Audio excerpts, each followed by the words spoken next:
Oi, kau. Come with me. This is where our adventure begins.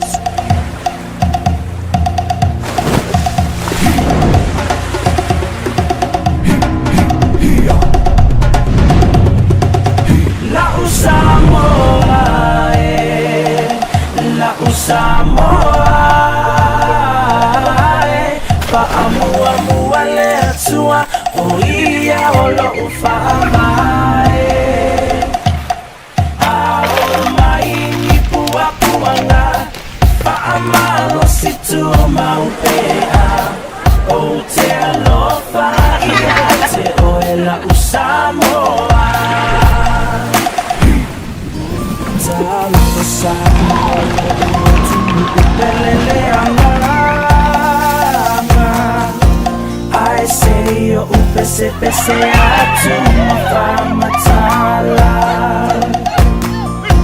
Lomita mofiele mafai upuna famatala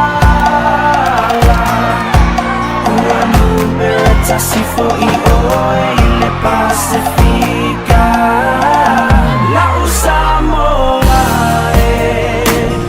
Lau Samoa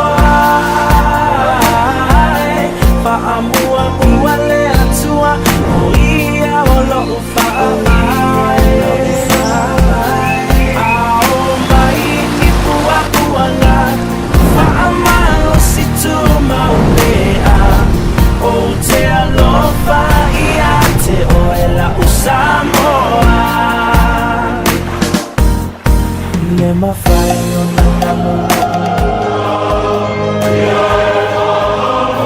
Fa'amalo si tu maupea O te alofa ia te oe la Samoa La Samoa La Samoa Fa'amalo le atua o ia o la ufa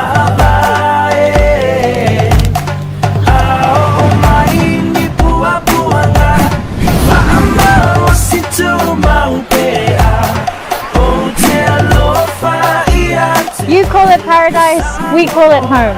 This is Samoa. Lau Samoa.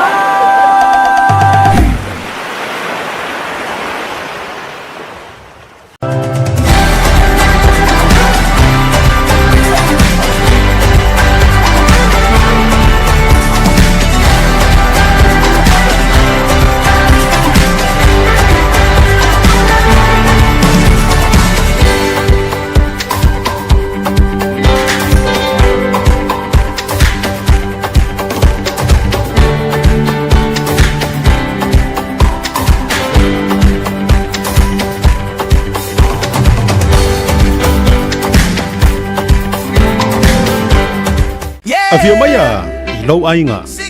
Le no fuanga e matua fata waina iso o stangata. Au e fata pena I mono tu wa ezeatu, siaki mua mua o pepe balanga I le malaiva le tele. Ona e anga ine ilo tuto wavandi, o lo o yai le tatou VIP terminal.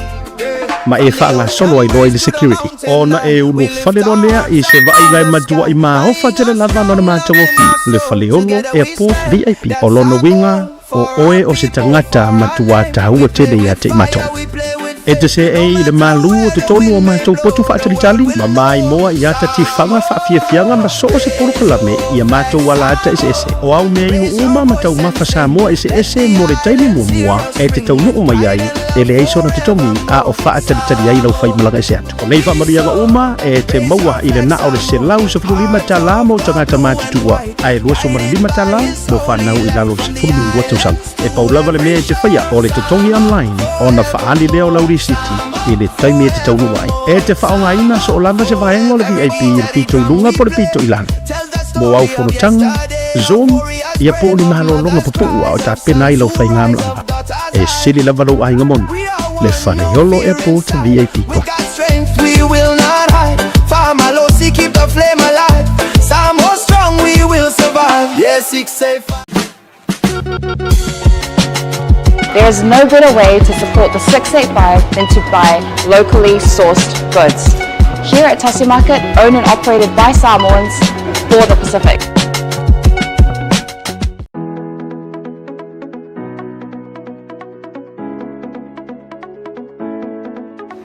Hey, have you signed up with Blunet yet? No? Well, let's fix that. Head over to www.blunet.co.nz and hit Join Us today. All you need to do is fill in your name, date of birth, phone number, and a few other details. This helps us get you set up faster. We'll also need a photo of your ONT serial number and your modem. Not sure what an ONT is? Don't worry, this is what it looks like, and every house with internet has one. And make sure you have a valid ID and a utility bill or government letter to confirm your address. When you join Blunet, you're not just getting fast, stable internet. You're also supporting shows like Tautai A'e, Breaking Waves, and Sports Salanoa. Your Blunet subscription helps us bring you more content. If you sign up this month, you get $10 off your first 3 months. If you have any questions, call 0800 258 638. Join Blunet today.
Soi fu manuia malangi ma. O lo ingo o matai a leota sinau mea tau whao. O a ua lo ia Samoa I nei mato ofisa o le WT Compensation Lawyers. Mātou te fisosoani tangata wa whaina mai ta avale, whalewhenga luenga ma superannuation claims. O le manulau ti o le mātou au nanga ina ia avele mātou ofisa e whai ma faʻasoa ki tangata uma o le Pasifika. Aisea a wae tā ua le mātou ofisa tangata o le Pasifika. A whai o ese tangata e mana o mea se fisosoani, wala au mai tatou ofisa nei Prispeni Australia le o fitu, tolu iwa lua wha iwa lima wha.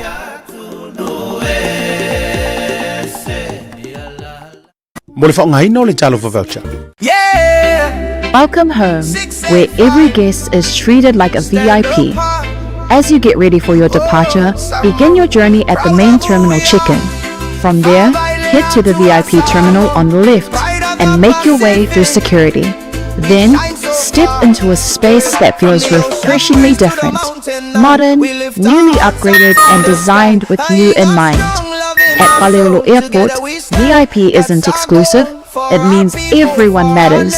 Relax in a calm, air-conditioned lounge, catch up on cable TV, or simply unwind in a quiet, comfortable setting. As you wait for your flight, enjoy your first round of drinks and a selection of delicious Samoan cuisine on us. For just 115 tala for adults and 25 tala for children under 12, you can elevate your entire airport experience. Simply book online and present your receipt upon arrival. The VIP lounge at Faleolo Airport offers both downstairs and upstairs spaces, giving you the freedom to relax your way. Whether you're sending final emails, joining a Zoom call, or just seeking a moment of comfort before takeoff, this is your place. Talo for lover and welcome. Keep the flame alive. Samoa strong, we will survive. Yes, 685. SMI Hardware is proud to be Samoa's leading provider solutions. Colours inspired by the heart of Samoa, from the deep blues of our ocean to the warm natural tones of our fala and tapa.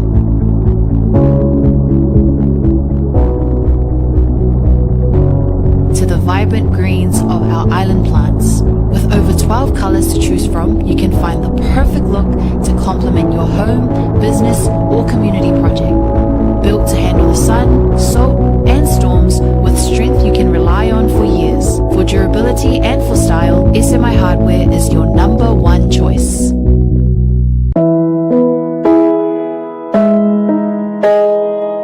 O le Os Pacific Funerals na whaawai le tasi le afe iwa se lau i whae Sydney. Whaamauina o le luai au unanga o le whale maliwa Samoa ma le Pasifika o whaawai i Australia. O lea ma mia sa o loto e tama whanau lawa Samoa. Ua stilia ma le tolu sultausanga o lana tautua whaamama avenga mo tātou tangata. Ua tele leanga waa i le whaafoina o lau unanga, ma ua matua fo i le iloa i le tautua. Mātou te mawhai lava o na mātou malanga atu i maota malawa e so se taimi e whaatala noa ina mta aupu uma i ta pena i eil whai ngā malanga, mo le ua wala au i eili atua. E ave se eili atua tu vale mane le mautonu a inga whaanoa noa, e le a whaina po le hale taimi. E tā ua i mātou o tātou tūmanga nuu malu, ma o lana anawa tau ave lava lea. Dignity of traditions is our service. E tautua i le lua sulwhae tūla i le fitu a solwa yaso, mātou te ngalu lua i tūsam whina ngalo mana onga o a inga, a le o so mātou manao. Mo le fia malama lama atili o na sila sila mwhaitau malama lama lea i le mātou tūlau whamtalanga le website www.ospacificfunerals.com.au po le telefongi le totongia tasi tolu se lau, valu ono, fitu o, le national, o lua fitu lua, fitu wha tolu. O le mātou telefoni fia viai, o whaali mo o, tolu tasi wha, iwa lua. Ma fesili mo rata tai pule, na omi ma sina mua. Mana tua na ile tautua o le Os Pacific Funerals Australia, lo whale maliua le moe ai tautua ina o ile alofa ma le wha ma avenga.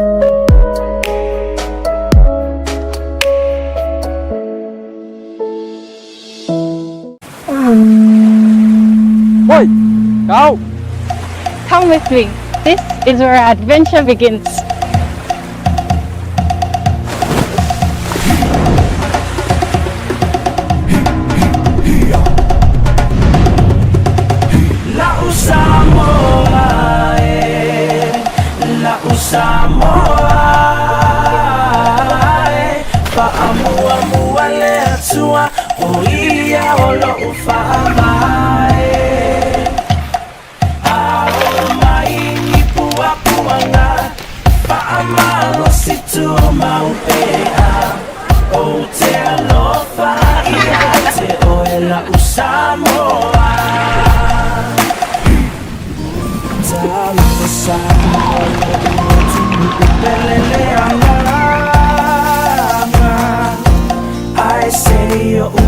Pese atu mafamatala Lomita mofi ele mafaya upuna famatala Uanu berata sifo ioe ile Pasifika La Samoa La Samoa Paamua uale atua Oia olo ufaai Ao mai kipua kuanga Faamalo situ maulea O te alofa iate oela usamo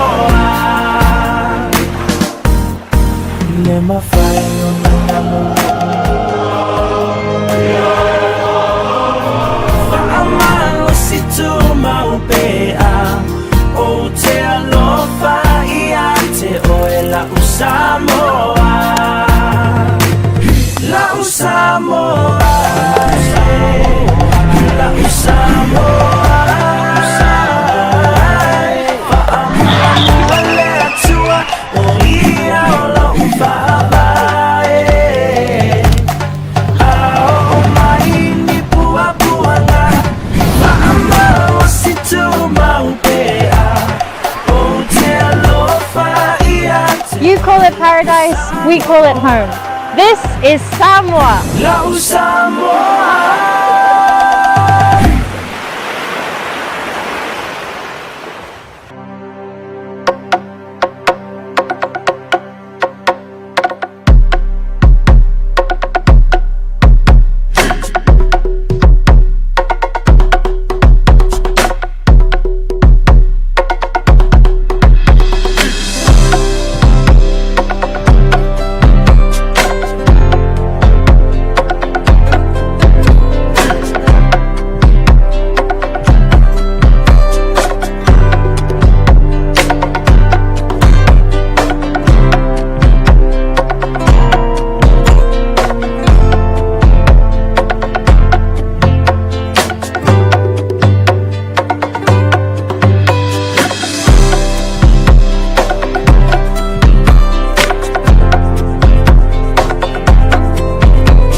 O te fia whatalo whama whaafeilai, whaatulima mau wholo whantu le paia. Ma le mamanu lasi o Samoa i le leifo i vaenga o le afiafi i na ua se fulu minute ua te ai le wha. I le taimia mantou i au te roa ni usila, ia i le tatou ofisa au tu i manu kau nei. Se fulu ma le lima Artsley Way, manu kau city. I le rei afiafi o le asotoru se fulu i le whaatau si usiunga ma le whaasifonga o le rei masina o Aperila. Rua whelua se fulu ma le ono. Ia o le tau au auna, a siada whale malu, motu tele i sa la whai, i fia e, a mata le porokalame, tau tua fo'i e whao ngai nai, pe au ma ngalu o le ea. A wala whanei o le pō, ia e tu lima se tau tua, ia o se au naga tau pula ua o e Samoa le atu nuu pele, o le atu nuu o le tofi, o le atu nuu e mamae whaatavae i ona fulu. Leifo i la fiafi le mātango fie o le tau ia mātou i au kilani rei, e apo au kilani saute, manu kau o le fatu lea ma o le taulanga lea o si o mātou pitonu i saute i au kilani. Ia i le aso tofi le nei, neanga le lei faʻasoa o lo tatou mataisili, ia o ia na mafuai o na tatou tō vai le nei taimi o le afiafi, ia awa o le aso o tō whingalo ma so mātou loto e whaia. Pe ana le whingalo tūto tasi le tua tatou te au lia le nei taimi. Ia awa o lana pule o le pule whaito tasi, e le aia sesi e mafai o na tū matete. Ai a vai o lo e maua le malosi o lo e maua le ola, ia ai mai se foi o le fia ma le sao ngā le mu i le nei lava taimi. Vi ia leo le alofa ma le wha maoni o lo tatou tapa au sili langi. Ona ua ia whaia mea sili e ofo ai le loto. Ia le aso fo i le nei na whai i ova tatou te fia, ia mo tatou oli ai. Ia ua tatou Tautai A'e whaatasi i manuia. E oi fo i o whea ngai nisi o ai ngai mawhatianga, whaanoanoanga, i so o lava se whaafitauli, malanga le maliu maleoti, o aso whaanoanoa, o a lava tūlanga ma situations o leo langa o lo e iai. Ia, e le umai le lalo langi, e le o le unga fo i lea o le lalo langi. E iei fo i mea e alau e whaatanga e le atua na tutupu, e na ia ausia ai nisi tūlanga maualulunga. Ina ia ausia ai nisi fo ia vanoa e tā puni mai nisi fai totoa a e kakala nisi fai kokoa e wha penane soifuanga o lo e soifua mo uolai mea la lea ia e leila sisi sua fai sili o na o fia o te faa malo ma o faa feiloa ai ma o faa talofa tuai wana o le suafa manu malo o Yesu ke riso o le na maliu ma toe tu manu malo awa o e ma. Ia le whano se tasi e whaatua ia te ia. E ia tātou tau whai maua whaatasi leo lai whaavau.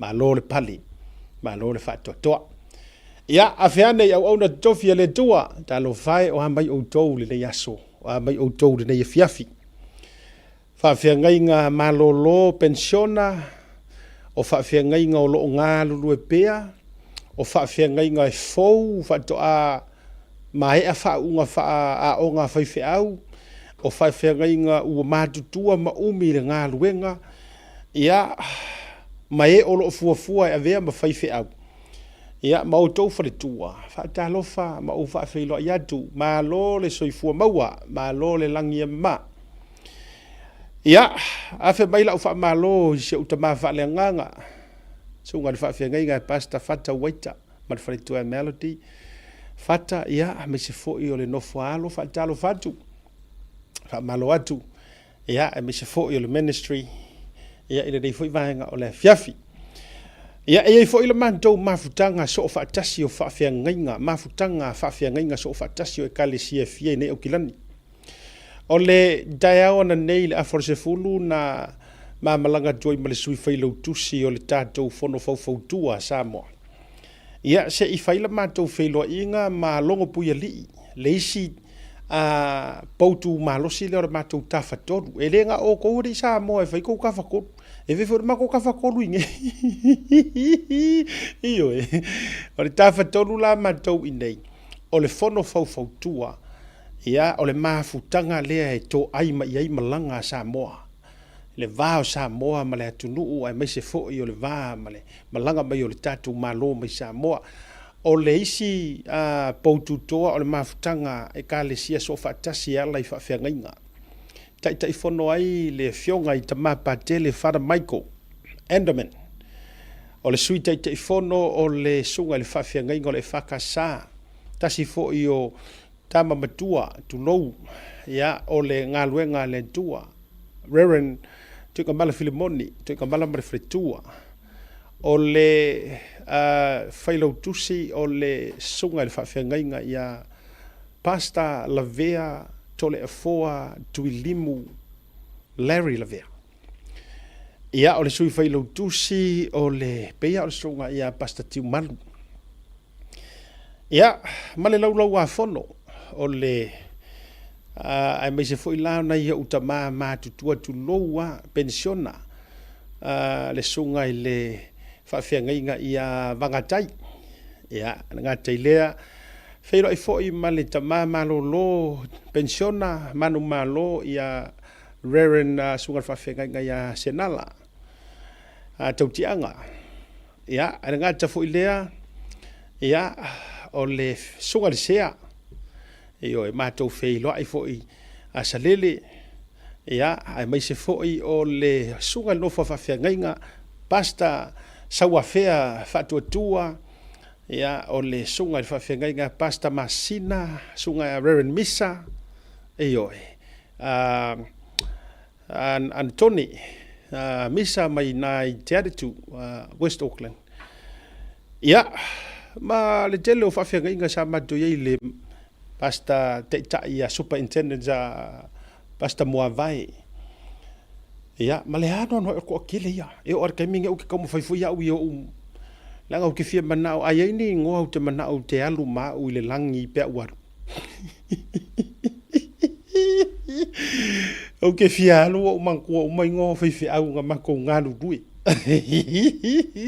e me se la si mantu maftanga ia o le sila poutu toa o le official konesula e tafatolu na matou nei au kilani o le official konesula ia o le fionga ia tama sa tunu mafono ma le ala taua afe mata parusalue le malu ia ma le official malu le konesula ia o lo ngalulue mai ai foi ia le tuafine ia lana ia mai se fo matamua ia la to uma ia o lo i foi le official tatou komisina o fe faatauaina io a pete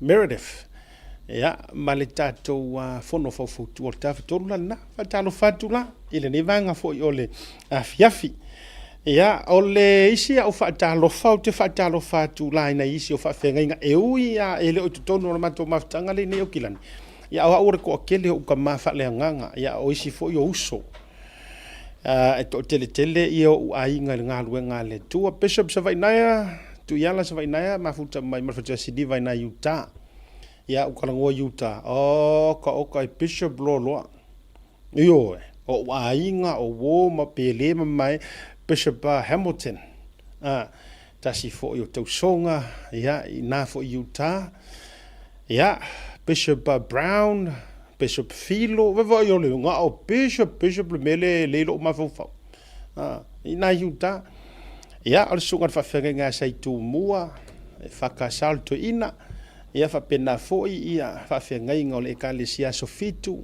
pasta talawena me se fo ia o leilua toa ia me se fo ia o tuitonga mare to tele lava to iloa ma uto uma ya me se fo yo pasta tama le uso ya seyuli ya o lo mafuta mai male to tele ya me se fo so se ta for America la tu fo ta to ia nai Bay Area pasta tabasese ya male to tele pasta teo ya oka uma ko se uma long ula pasta ya ai umalo fo marka ku kuru kula ai le faina fai fo ye salaile ya fa manusina ila to ngale to mari to tele lava ta lo fa mo fo lo fantu ya i au se talia fo ila to le no yo le fa fe ngainga wo nisi wo mai ngale to fa tele me se fo sa mo la to via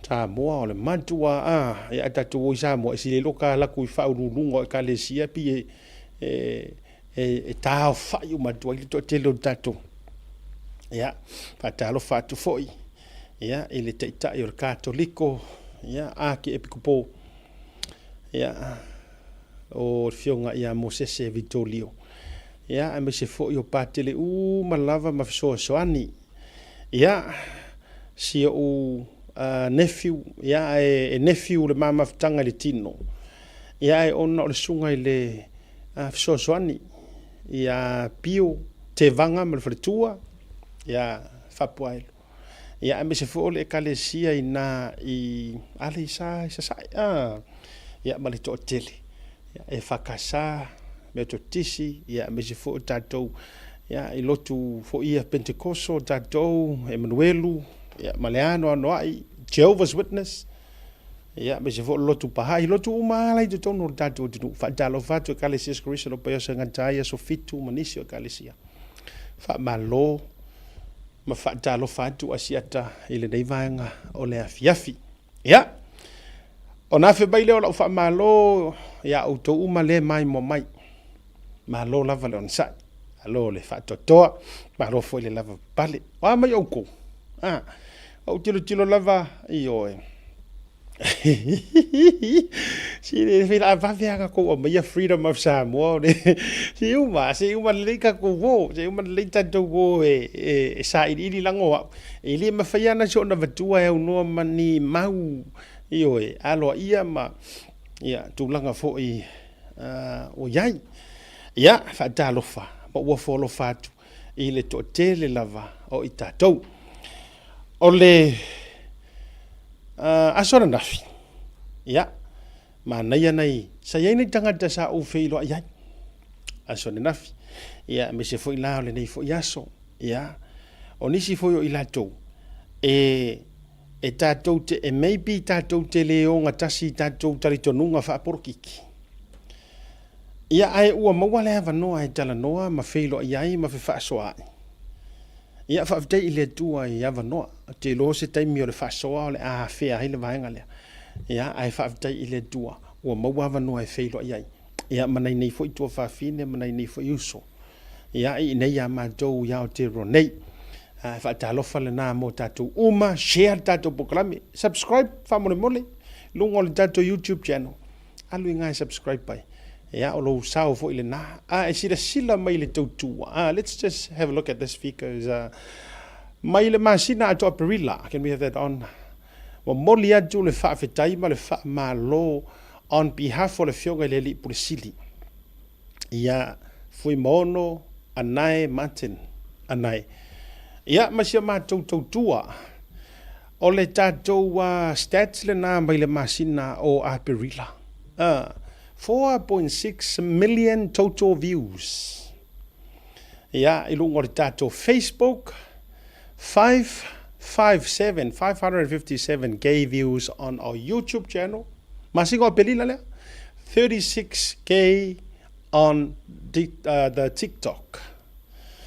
Ia, o tatou awala umai le stream mai tatou porkalame nei. So we have the breaking waves, sports talanoa, Tautai A'e. Ia, manisi o tatou au nanga. Mo moli leo le whamalo, ave sau paki a oe lava ia ilu mo TV. Ia, give a hand for yourself. Thank you very much. Please like, love and subscribe. Ole tautua le nei male au nanga le nei. Ua le ngata o le tūlanga i mata upu whaporkiki. Ai o le tele o lona sao ia mātou fo i Aotearoa nei. Ioe, tele lava mai a le ono tausanga taluai. Tasi le nei ala ata na wha moe i ai fo i mātou ni usila. Moranga ngana Samoa. Mana tua mai sili le toru sela uafe tangata Samoa. I te tonu o ni usila antoa. So na mantua mātou tutu mahalosi manisi o au nanga. E ave le whaalau i loa le tūlanga o COVID. Iyo, te le ia la o le sosoninga, e whaafitai e le loto i le tua. Ia ua o le tele o le tātou au nanga, e tautua ai mo le tunu. Taimi fo i o lo longa ma a wha, mea whapenana tutupu, e asa oto ma longo buiali. Taimi o wha mai ese, ia walanga ngā makuaka ko koviki whaasalo anto mai tuititia, tonu le whātou sanga o koviki. Ia, fisoso ani fo ia i mata upu whaaloto i whale ia mātou lava ia iau te roa. Ia mese fo, o le tātou community e Samoa i so se tafa o le lalolangi. Whatalofa le nā mo o tō ma lavalono winga o i la tau o loo sheina, ma subscribe fo.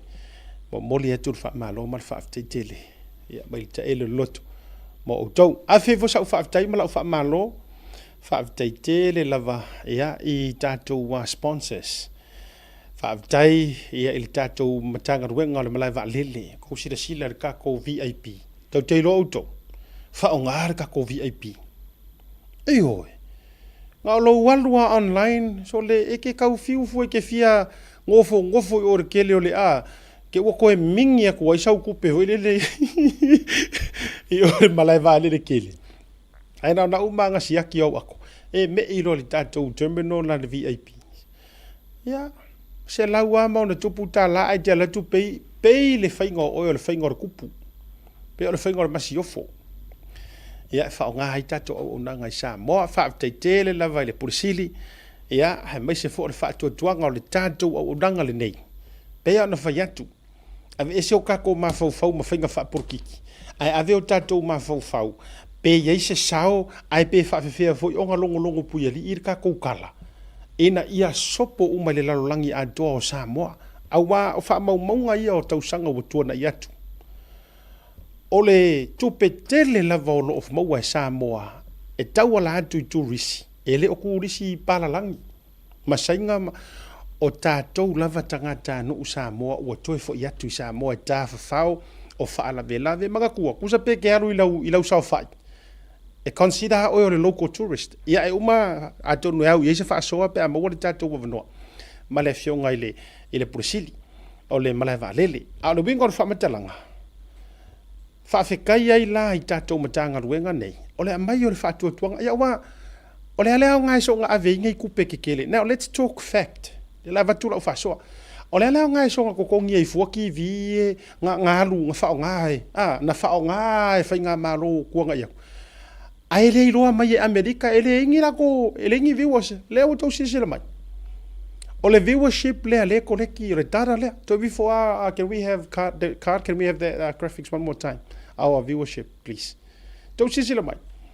E tā ua a o whaafafonga mai lan tātou i Samoa, ma tātou o whaipisingisi ma 4.6 million total views. Now, ele iau se ke lofo just over 1 million pe a total population Samoa I kokongu mafafo a ole 4.6 lea ole mai mo so maka so ole masinga ako ole fa inga ia o mata tu lou le ngana e va ai pea mai mo so ia tatou fa la wiloa ia nga thank you Carl le winga la na fa ia tu le nei fa so fa fetai ai le pulenga na malai va le fa fetai fo le pulenga tourisi fa fetai mingiska ile tau fa la inga ai ia lo kari kongu ia fo ingi se kau fa fainga ka ha mea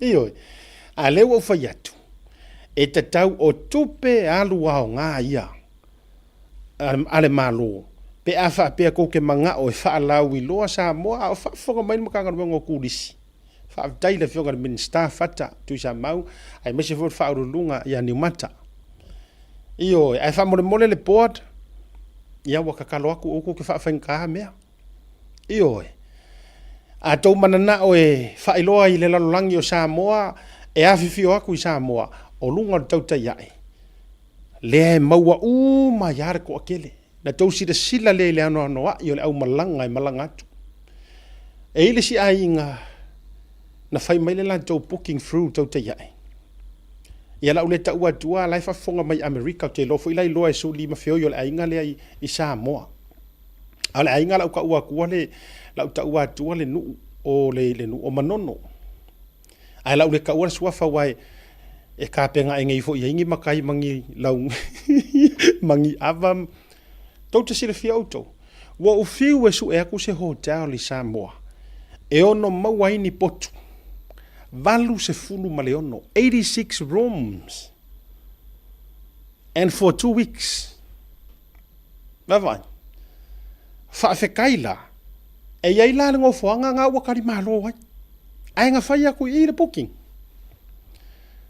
tango la oe e fai ele mathematics fai valu se fulu ono ai to tongi ai male hall fo ile le nga e fa nga ele vaenga e fai ai ta alonga ole ai nga le ska mai ai nga io ai lei mai ole fai un to sanga le nei I think on November ya nala ua makua laki ai masiku e ai le si a farkari malo laua la ko hosting al tulanga lea lua vai aso valu se fulu ongo poku uso ko kikia ai nga a ko ale mo le lua vai aso ko ngol hotel lea fa o nga le hall fa o nga mea malava paid already paid mo ko a vai la fa ya tula utala le nei yes, lef fonga mai ai nga au tele ta ua tua le sua falanga ke mina ngi makol au kulo wasi ma wi ka kola man me le ai to te sila fia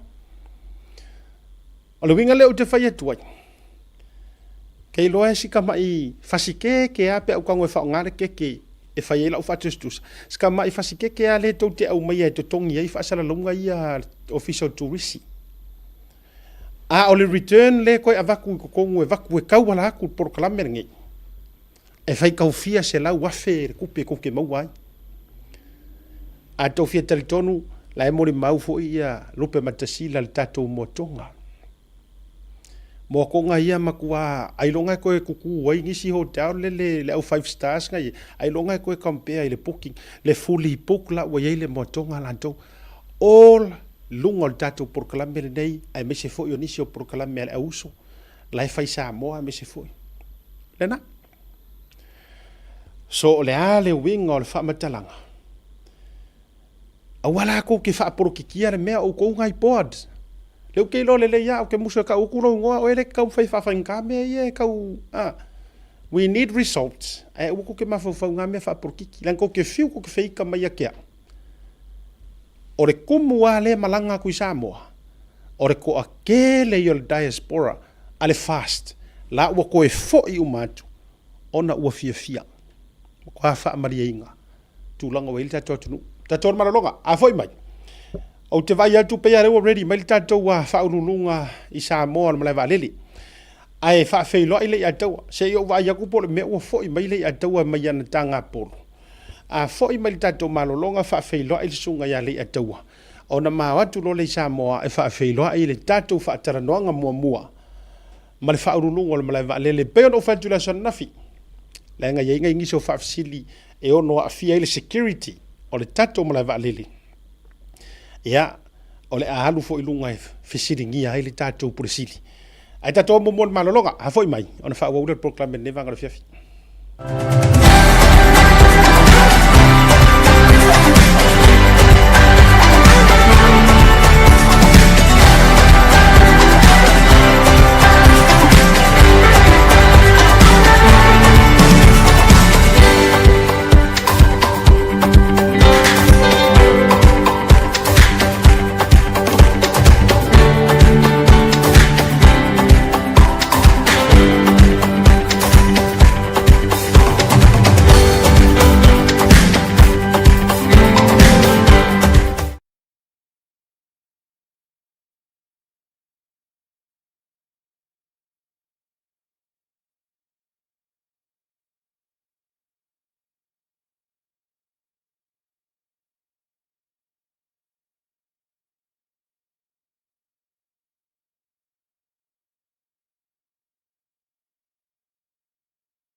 Afio maya I lau ainga le no fuanga e matua whaata uaina i so o stangata au e whaata pena I mono tu wa e zeatu siaki mua o pepe balanga I le malai vale de tele ona e anga ine I lau tūtau gavani o lo o iai le tatou VIP terminal ma e whaanga solo ai loa I le security ona e ulu whalero lea I se vai gai matua I maa hofa tele lava lona mātou ofi le whale ono airport VIP o lono winga o oe o se tangata matua tahua tele ia te imato.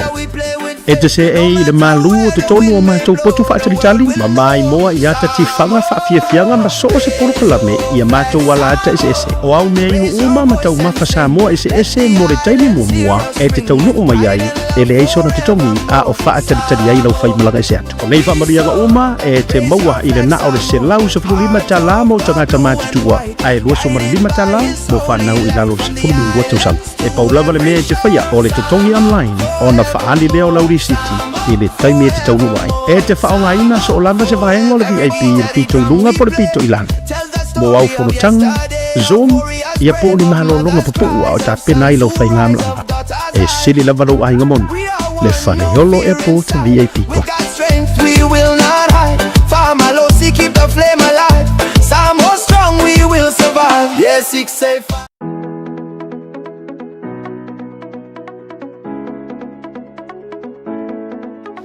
Hey, have you signed up with Blunet yet? No? Well, let's fix that. Head over to www.blunet.co.nz and hit Join Us today. All you need to do is fill in your name, date of birth, phone number, and a few other details. This helps us get you set up faster. We'll also need a photo of your ONT serial number and your modem. Not sure what an ONT is? Don't worry, this is what it looks like, and every house with internet has one. And make sure you have a valid ID and a utility bill or government letter to confirm your address. When you join Blunet, you're not just getting fast, stable internet.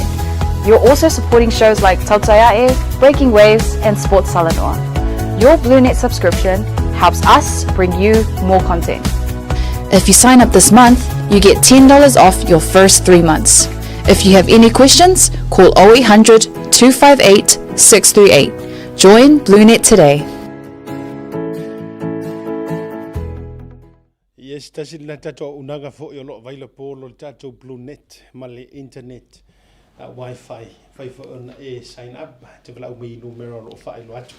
Yeah, if you fai lo atu le ua sumaile to ina o le fata ma ya o le au nofo fu uma mai o fanau yo ale nei kelope ya sunga le antawa aka Godfather mun fui malo se fo mo ia se fo mo ia e lau sunga siaka ia fa pe foi de si mai mo mai sa mo ma ko mai mo mai ka fala ia ka wo foi pa foi ora skemio ka fa kas e te sila fiala lea la fato a talisa o la lo swafa olea la e ia wa la e inga a real godfather.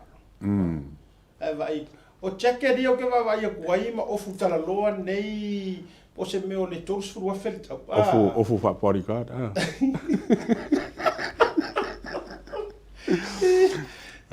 So ngemro oso le fa me. O ka. Vai le. Au ke fa ko le lau ke leo o ua mo kola le ofu. Ya me ofu anga mua. Ole se tu inga. Sa nga. La se mamau tu o ofu le te la i.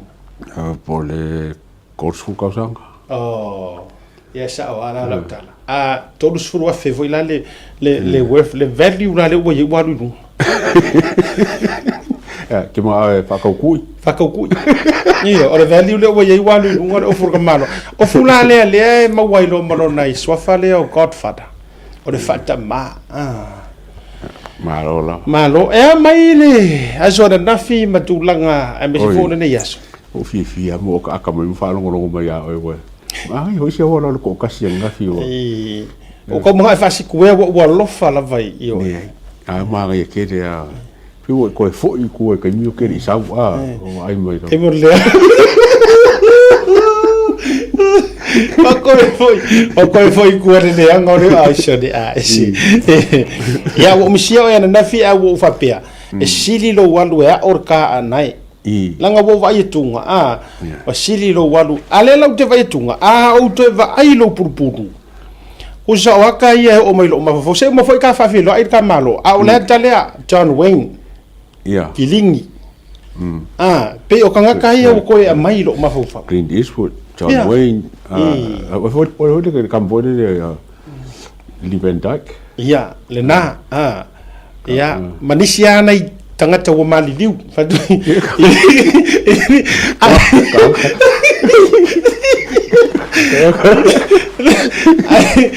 ai o ko inga ofu ya wai pe e fe ho ai mai ka me ka o purpuru wai pe ir ka unga le a pe purpuru pe e kele me nga ngai ko ya wa ho wa mo i fanga ya fanga fo ngai mo de le ko ka pe fanga i disi kanga fanga i disi kanga ko pa ia au to inga fo ye e tu oi ma me o tapa sam o ka pa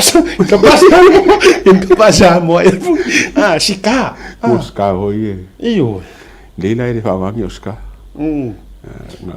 ngai fanga pa ia de o ia e vai ko va venga ko ya ru ko no ya e fiere ro to malanga ole wa mai ta wat ole already tatou whatanonga me Samoa, ka if we can have le fionga le whaurulunga o le tatou malai wa lele o nei ai tau te le yo e whai le tatou whatanonga whaafelo i atu i lau sunga le purisili o le tatou malai wa lele Faleolo International Airport e meisi o tatou malai wa lele o majono Samoa lau o fionga tu manuvao whaafonu e vile whalefatu ia ile nei foi masina le tatou whatanonga malore so i fua manuia.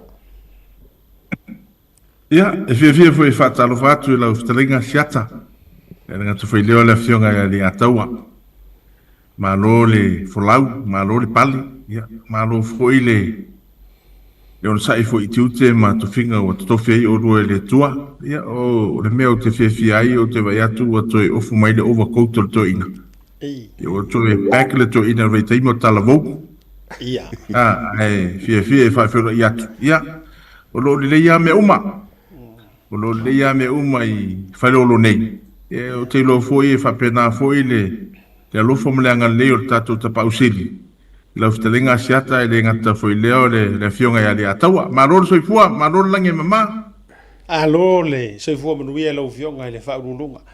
O le tatou mla valele. A whapea e waku rar ko inga whai purupuru le i kako screening. O ani tu ai ngā mea fo i e ono. Le VIP screen. O ani ko ai ngā mea ongo i ere masingi. Mananga o lau sunga fo i ole tatou hero security whatever fo i mlema. O ani mea ongo i ere masingi ko ai ngā purupuru ngai. Ia, oe, mwana whawhisiri a siata. Ia, e mawhai ana ofu le ofu le to ine tono purupuru. Pau le mete wa i ere masini. Ava pela i ir masini yo ona su rola ia ona su rola ia ia ila le potu na e ave tu tonu su ai pe fa pe i fa alua le masini io na nga ile tonu le potuna su ai o te role potuna te tala i role ofo toina ia ko le nga ma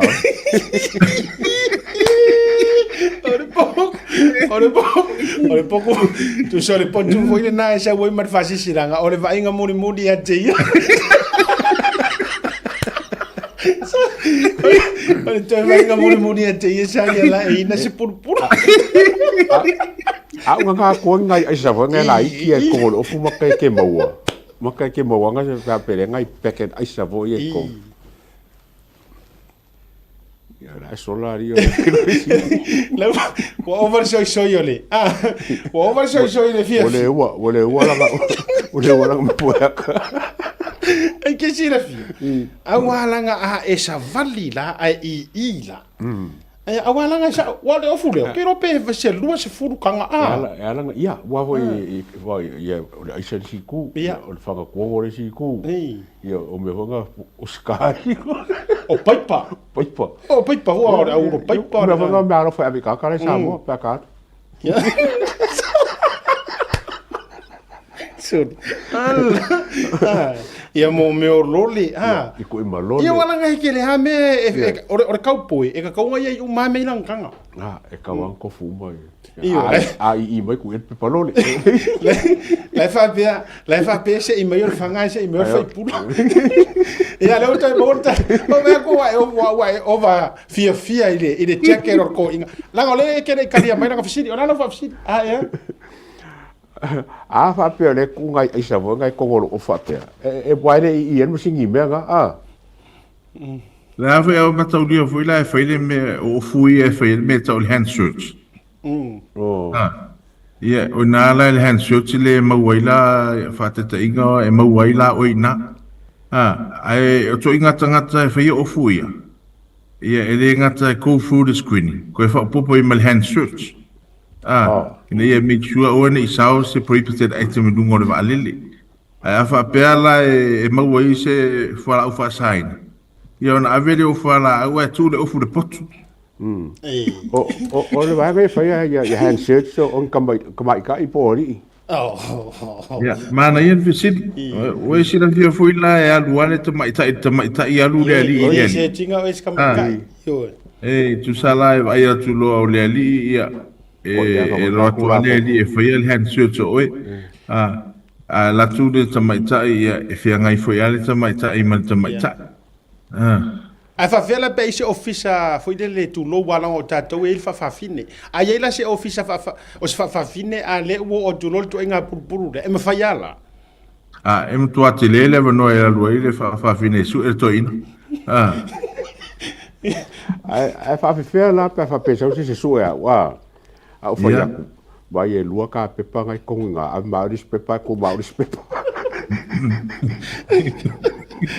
o toi na famtalanga la ia si atam le atau ele ma fai ai ona e alu le valili ia ai sa mana ia o toi na famtalanga ia ia ila le because ila lo tulafono le aviation le civil aviation te siva i va ia le power le aviation security arrest ai oi on the spot ma refer oi leo e te le maua le power le isi aviation security isi atunu na o tatou malo i Samoa ia le malusianga le aviation security arrest ai on the spot ia matu na tulo i o foi o li malu le malo no winga e o vre to ina famtalanga lea o le le pulu o le le fanga le loka ai oi you are not allowed to say these words it's time of the screening ona ele ngata ele mafai ai we instant fa pena na tup o kia mali ia mamea na ave na tangi ai wale alu le malanga ia mata fia i leo ta fia i leo ele mafai ona e faia se si fa mtalanga fa pea ele time o line screen le va pe kalaula ia sa talaula vai le mana ia wa o le mana ia o fa ma iti o le melia ia ono le tau titara no tatu ai o fa na o mai ai se mea mana ia tele wala nga no winga o to inga purpuru la ia ai la tu faile to inga te inga ia wa te ia ro wala mafai na lu ai take la vai serious la vale tu langa tatu la lango to ala in da upulea e ta wala lo fa ai lo mai wala nga o lau sunga fo isa leadinga mata ita ia le tu langa o security sa tatu mla va le ve fa ulunga o ala va enga ka kaunga ela pata i mai tatu e le tatau wai ona tatu wa pengi ko mengi kau ke faia matala fo ia lang ola ko o Samoa ona tunu o suanga ai o ala ni to inga va enga fa bene e Tautuana mai la bata inga e awaina i tatu fa tala sua i ona it's serious i le va inga the security mla va lele after sa te morfa fisili o le mea mo muai e sa le tala sua fa pe i le time of screening ai me se a tala tau fa fefe fa pe fa tai inga te mile la asu e le security lau ato fe mai e le pomu le na yai e le fana le na yai e yai pulu na yai ia o te fa pe atu le fia fili nei wa le mafai ona e alu le va le te ala tu te alu wat ta ofioe refer leo ave failo morianga ave failo morianga lono winga le ai se ava noa entertainer em leva le tu ai ngala fonga fa penei le se ava noa e fa sa o la le bingon fa mtalanga pa wala le o le no fonga sai le tau sua fuilia ia o tato masa ki tato suanga ai a olo na screen leva ia o te fa pe atu lo te lenga siata ia fa pe fuile ia tau ele fa tanga ina le ngana lea ele taimi le screen leva ai sia ole ungo ole fai o la fonga fa pe ole ta ofio ele leo ma ave o local fa pui lona lua ai malanga mai nei fuliolo ia ile fa ilo na we lumo mo prohibited items umalawa le mfaina avea ia apa fengo fia na lo sawa puele ata scan fiti la io o mea mai lungo la telefoni na we ele o nanga le na ia o nala it's a go through ile lisi le na ona e lola io mea mai le mfaiona fa tanga ona ave lungo le valeli o ele o nanga fole na we fa fole tato pese pio port ngai fafo na lo sawa scan la telefoni fiti lunga la telefoni le liso me ele mafai ona aveina ele pasese ilunga o le valele o fa ngo fie ina ia mala mai tatu tangata o le temile nei o lo tu mauane mele le mafai ona ave liquids more than 100 mils more than 100 ia meio aerosols pio meio fanu fa manongi o le tu alalo foi afa pe wa afa lau fan se tu masio tu afa fene nana faia le me ai tau selo malanga au tu e alu ma oi wa avatu ia tia I ole la pisi ale malai va lele ia ma meio liquids of fanu vai e more than 100 mils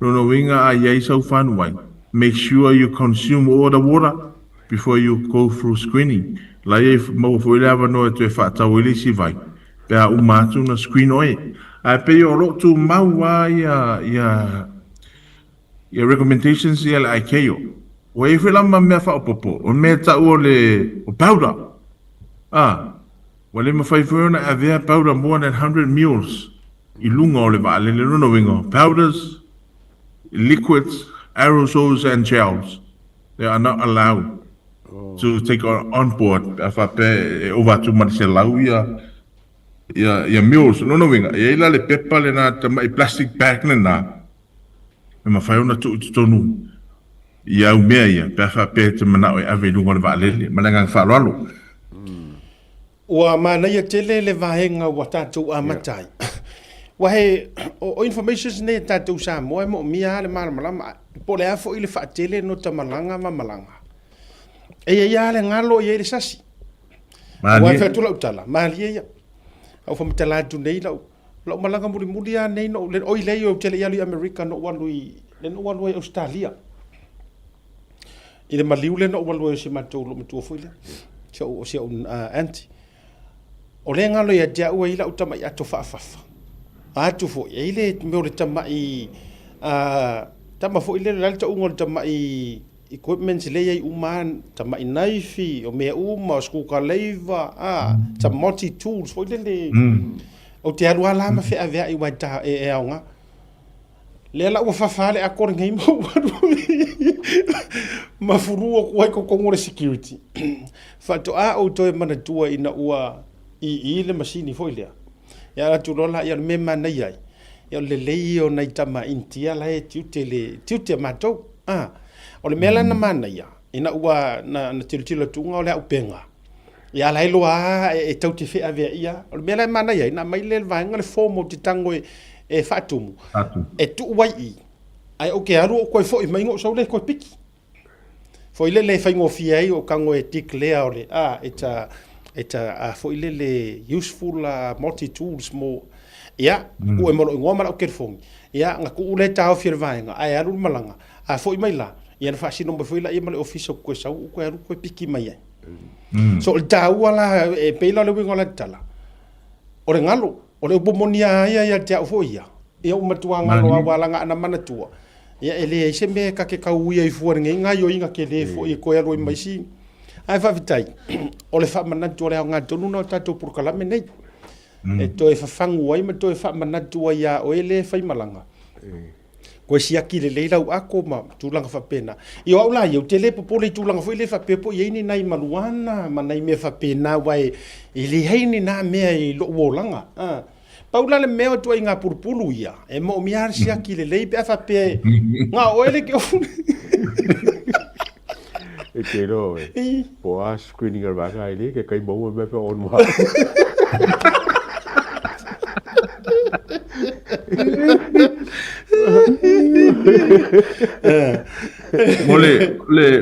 Mole si la fia foi of te lenga si atama a fionga ele atau. O le wifa le olo masini e fai e swap so meio illicit drugs ma meio explosives. No winga o fai a swap no winga. O le amatanga na yeina le vai America sa fatino ai. O le tabile nei. Ua fai umai flights New Zealand, Australia, fa pe foi US. O le whamuenga, ia uane i sao se mea fa pe i lungo le valele. E lama ti aile soifua. Mo le sida fia e lua fionga. Aviation security is the last resort before you board the aircraft. Luna winga, o a uma me misi mai isi. Make sure the final alia. Sefe umatangata. Le ai se fala lave se mea prohibited item. O carriers esi. Ina ia fa tupu se fala lave. E o foi lá i tatou mea i o talavalu ali asiata. I tatou mea i ornamental weapons. Pio mea whaasamba. Luna winga. E tatau ana avi laro lau atole check-in. Avi laro lau atole check-in pe awha pe ieni ni souvenirs. Ona o mea ia. Classify under weapons. E mawhai ona e whaatupua se whaalawe lungo le waalele. O lea lai whautua i nai. A ieni au talavalu, mea whapena i aia vā, mea whapena. Make sure e tutongi le extra lucky se ave umaia mea alofa ia. Ona e tau fia le security. Pe e ruatu mo e ave lau carry on. Malanganga whaaloalo. A tato iailai nei vaenga ia ma oloa ma tulanga uta whela ua i lungo le valele. O a tonu items ia ma whai o na whaasu. O a tonu oloa ia ma tatou tau mafa foi pole alava e mo mia le whaasu, mo mia le pepa lea aile i whamalanga i peo SMI Masamo o whamonomore. I think all the purpose of whaasu is to make sure le SMI se siama po se inisete te ruato moi lisi atu no ulea la malanga iai. E ala na e whaia le tūlanga lea. Ia make sure e puipuia le pora lisi atu no ulea whate ta ingo New Zealand po fiti po Amerika.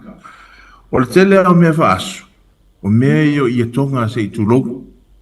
O ia tonga.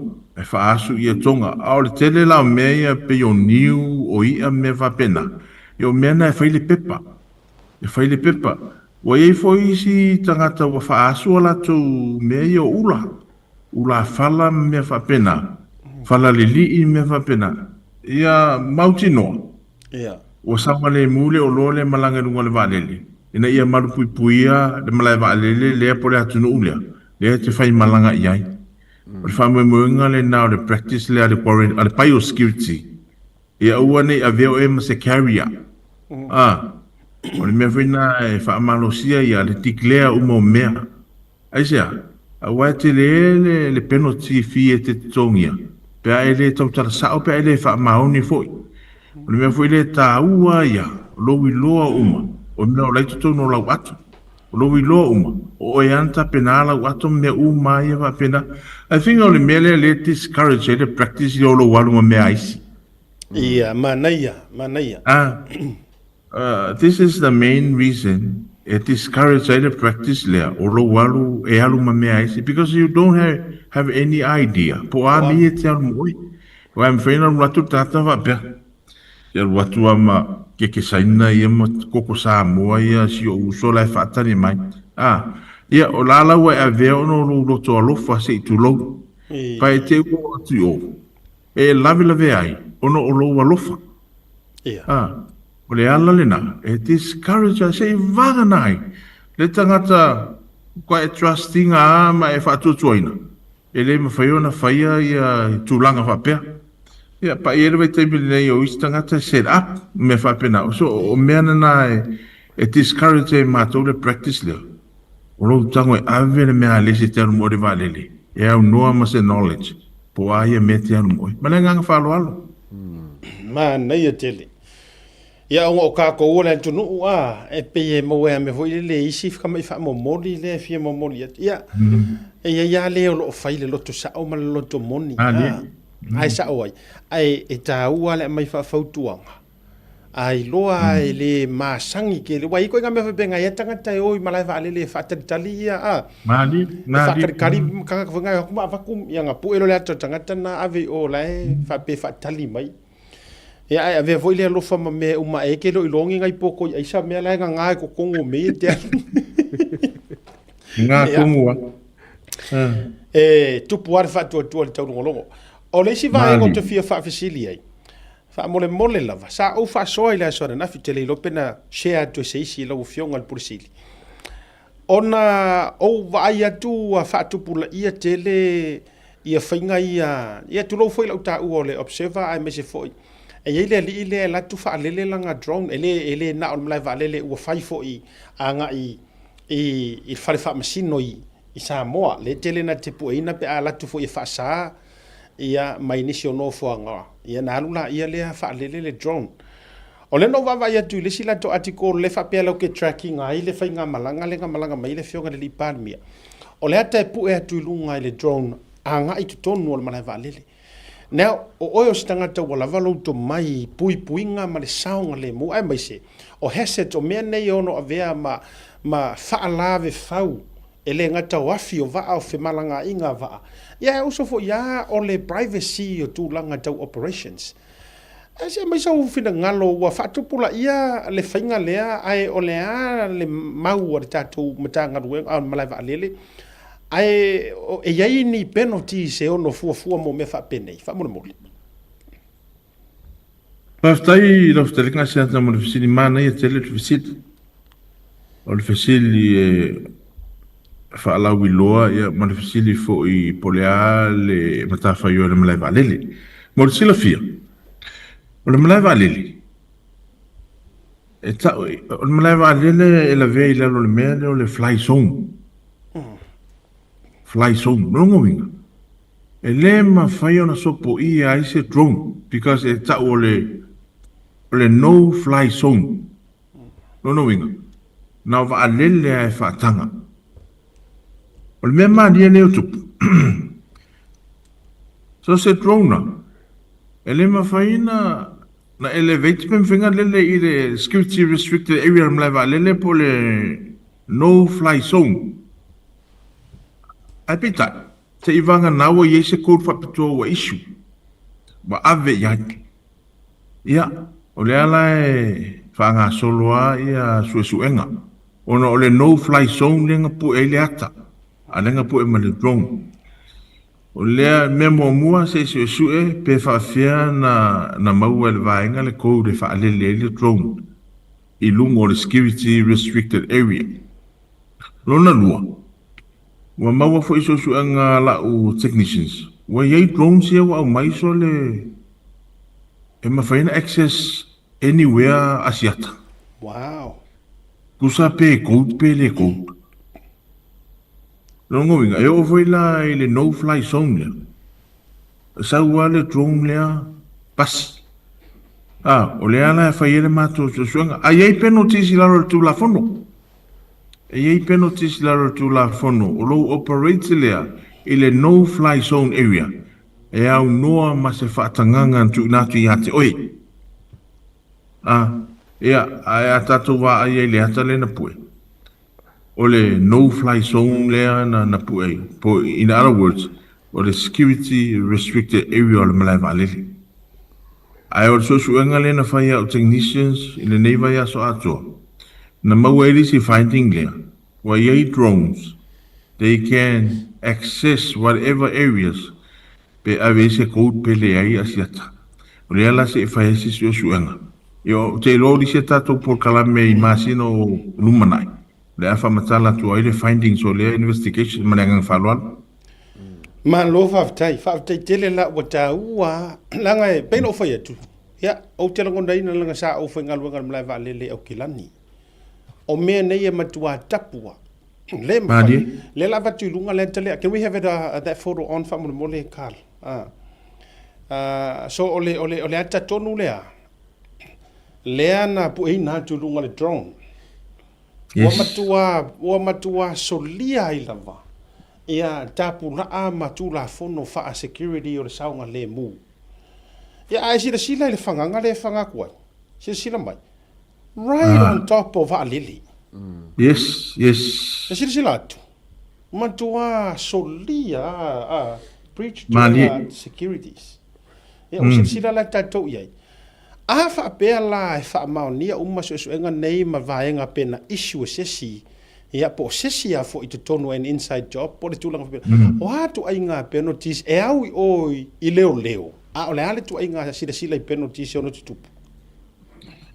Rau whionga I lalo ai al tulafono e whaile case. A whaamaunia e toru lima masina e whalipui ai. O lima fo ile sala tupe. Wow. Yeah, ele se penalty a mama. Yeah, mole sila fie foi lua fiong. Ana na fi foi sa va ele drone no tau no le va sa malang mai le fiong al palmi. Hey, sa ma foi ana na file drone of ana screen ela vaenga ma ele drone. O lele lunga au va vela to e foi mai I le landside. To e va vela to e foi mai le landside ai wai lo. Ole popo lenga le yai. O le feo I va lele. O le popo lenga le yai ele ma fai ona maua mai le mako tawa le mea lea. Ia wa nga foi la mea tutupu. Wa ele equipment le o le afa tau mai na I monitor ai mea ia. I te tonu I lungo le tawa. Ia whawhaingo fia I mo le lumana. Ai penalties pia o le taua. Ai penalties o le a whaiele suenga. Ina ia malupipui a whemalanga inga. O le popo lenga le iai. E laku ngei tuon feto ai masewa alele le lumanai. Ia. E te lela a fianga o le malo Samoa. E lenga ta fuiloa nei malpulenga. Malenga whaloalo. Ma nei le taua I se vanga te fia. Ia. O taito I security. Kuma wao le o mai kau foi lele. O menge o drones walanga e boy drones like ke o si drone wa e ula po ko kia ping ka mai bale. Wale le foi fo fa per kede. O fe classify menge. O le camera po se flying object po se pe classify po se si men faingo fa la vela be me. Faftai la tumana I facility. E classify as a flying object. Pa e limit la le height e halu le mea. Mo le sila fia. O le mau mai tala o le drone le peia se tamai manulele. Nono winga.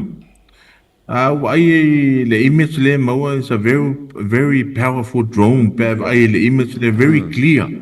Ale maua mai talafa mai pesi ta mai manu lele. Ore popolinga le ye. Ona e sauta amilo e lungo the security restricted area, which is a le tatou ona halu i lunga na to ina maua lunga lea. Awai so se drone e o mai no security restricted area. Ele mafai na lele ilunga. Ele mafai na lele ilunga. I modify the city. It classify under as a flying object. Mo si la fia lo fionga.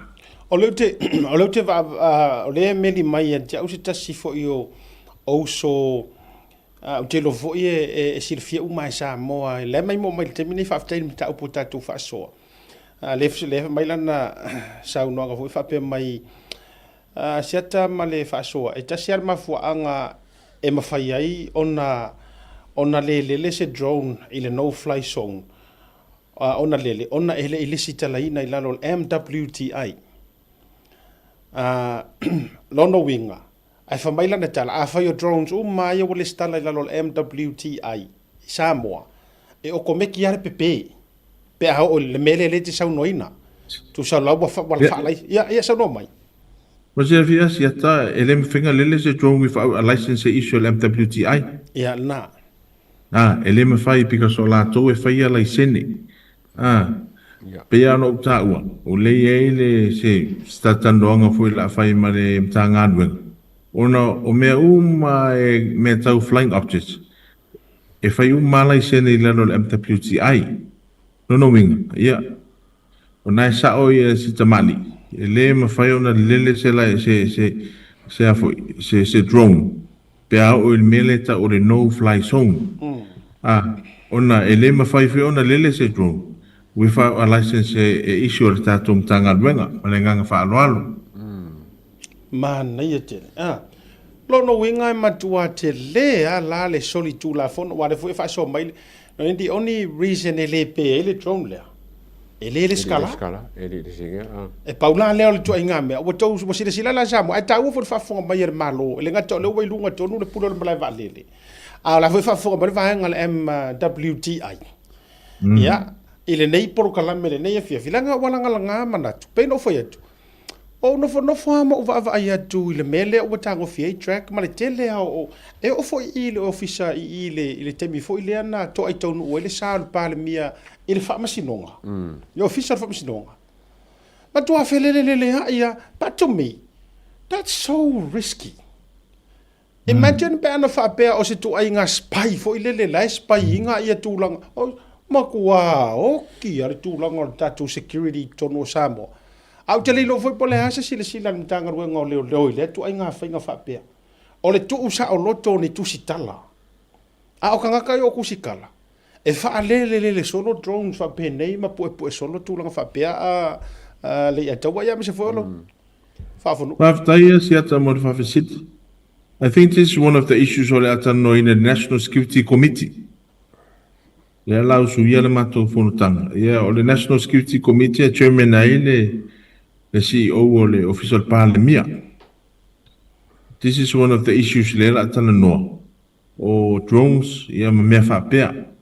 Ma toe wha malo sia ia tatu procedures and processes already in place.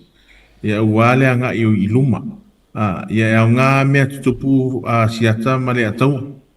Au ngā mea tutupu e whau ero tātou sā. Malie. Moni anga iluma. Ai o teilo, o lisi mata upu mua le whanutanga le la suia. E le National Security Committee, e chea e le CEO le Parlemia. Ia, mo le talo no ino isu sia la vea i ma drones me whapea. Mana nganga whaaloalo. Mana ia, da ua whamai te tatou porkalami. Maro. Malo whaftai, o le sia au whafsili, a tfoi le a le atau nei ana whafsili, a whamurumolo whio prosidi. O le whafsili le mai runga porkalami, le tatou VIP, tūlanga o le tatou ma nei tele o le lai whamai nei tangata, whamurumolo sia ta se whafsili atu le whionga le prosidi o le valele. Pe ei se sootanga o oe lea e te malanga atu le business class, le te whenua ia wha business class.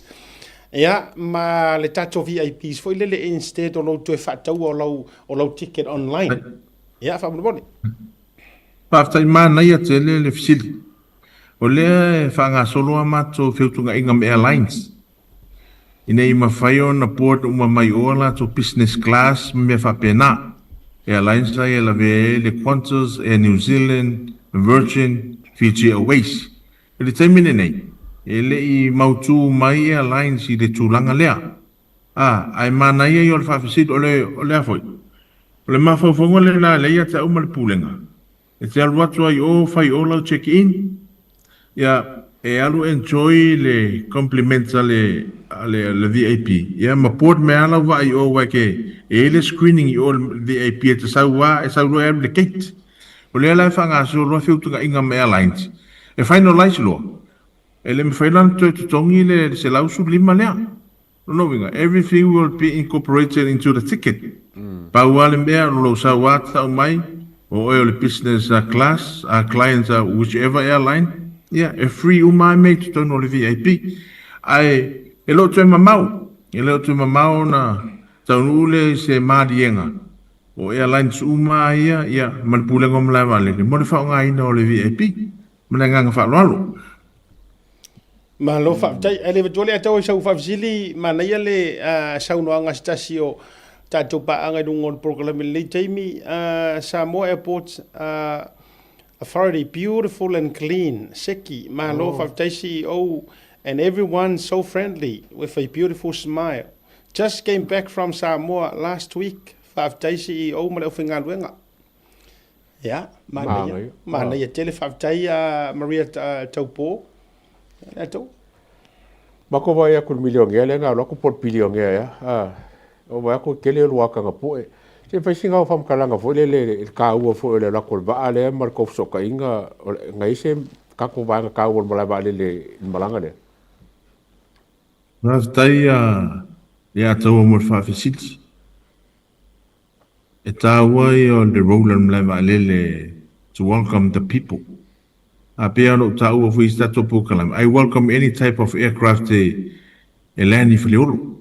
E lenga te maua ele tupi at pulengo mlai valele. Ia ole o nanga fu ia mlai valele. Mor sila fio le bilonea lea. Yeah, te loa, if you Google his name, matua maua ele lea tangata. Mor sila fia. No mai e saini le MOU ma le MNRE. O le toa ina. E fia te le e foi. E tausi le mamao meo le onga sami. Marine life. O se tangata e whapelepele te le marine life. O le lana saini no mai e nei. E saini le MOU. Le MOU ma le tatou malo e ale le MNRE. A peita. Na mawala le taimi mātou te whilo iai. O la o mal pulenga ia ma le au malanga. Na whai ei la utala.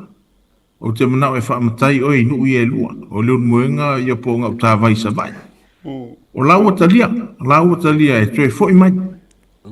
Ia, e mawhai ono u whaalia tia o ia ma i meli u ma i meli ei. E o fia fo i lea sa whaile mako presentation tono le VIP. Sa u avele ula whala. Ma tau iai. O tangata e avele ula lea o meo matai tā ua. Matai whainu, matai tausi ainga. Ia le ngata ilo sa tofu au malanga ma meo talavalu me whapena tā noa. E ave tu eila ko fruti lungo lato lau. Ia o le au ngā o lea presentation na whai. E tau atu ai le milionea ma le au malanga. Ia tatou winga tari malo. Ia mora sila fia. A o le taimi e confirm e le to e fo i mai sa mo e whailo na matai. I will invite you to come. To come as witness. Ole tio le am agreement le am minone le am ngang falwa. Ma lo fafkai.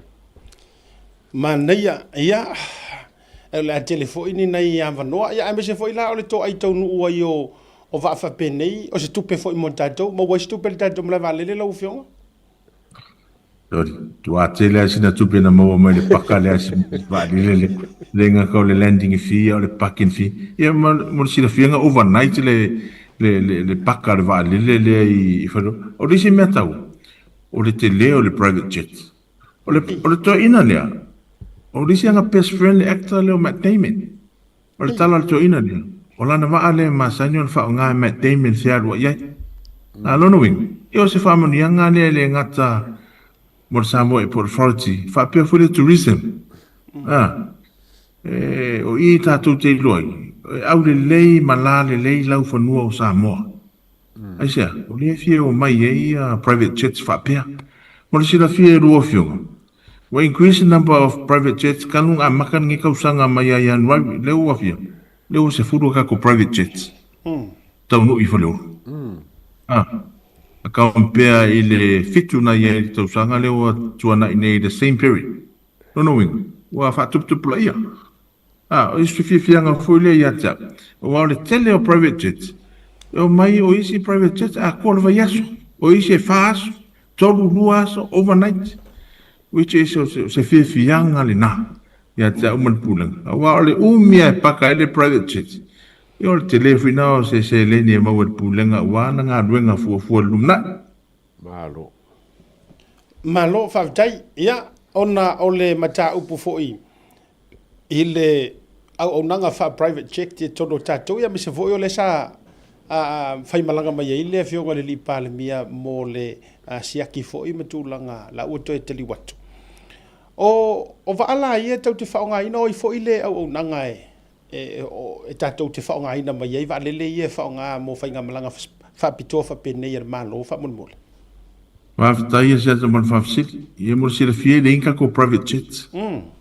Company mai fafo, company mai ni sila me fa pena. Peila al fatata ingon va le malanga me va to le fion palmi. It is a company from New Zealand. Now te faia me o Medivac. Le ala, I think ole e piano ta ua le si tato por kalame. Ele o te mamau ai establish your company le a se halo le atunu. He will provide jets, helicopters, land, ambulance. Lono wing. Ele to sa use private jet mai fafo, mai New Zealand ma Australia. Ole disadvantages of private jet ia se itulau. Se longa e umana tutongi le pili upfront le payment. So aba faina sau. Ale o nanga le fufua tu ia le malo. Available at jets any time of emergency. Now if you confirm our mali poto miro mo po starship o fia lava. Ale lunga o video va le malu esima avelema. No wing. Ole on site tal tato va le temi uma. Ai o te fa pe te e lo te mamau. Le te mamau ai lo va ai mai le o alonso de compagnie le tono Samoa. Se fa ma venga o termine. Saua mai fa foia va le. Ele me faina sau se va le umar pe meni se tulo. Ele me faina sau ia ele tau mo fias it's around 90,000 New Zealand dollars. Vai.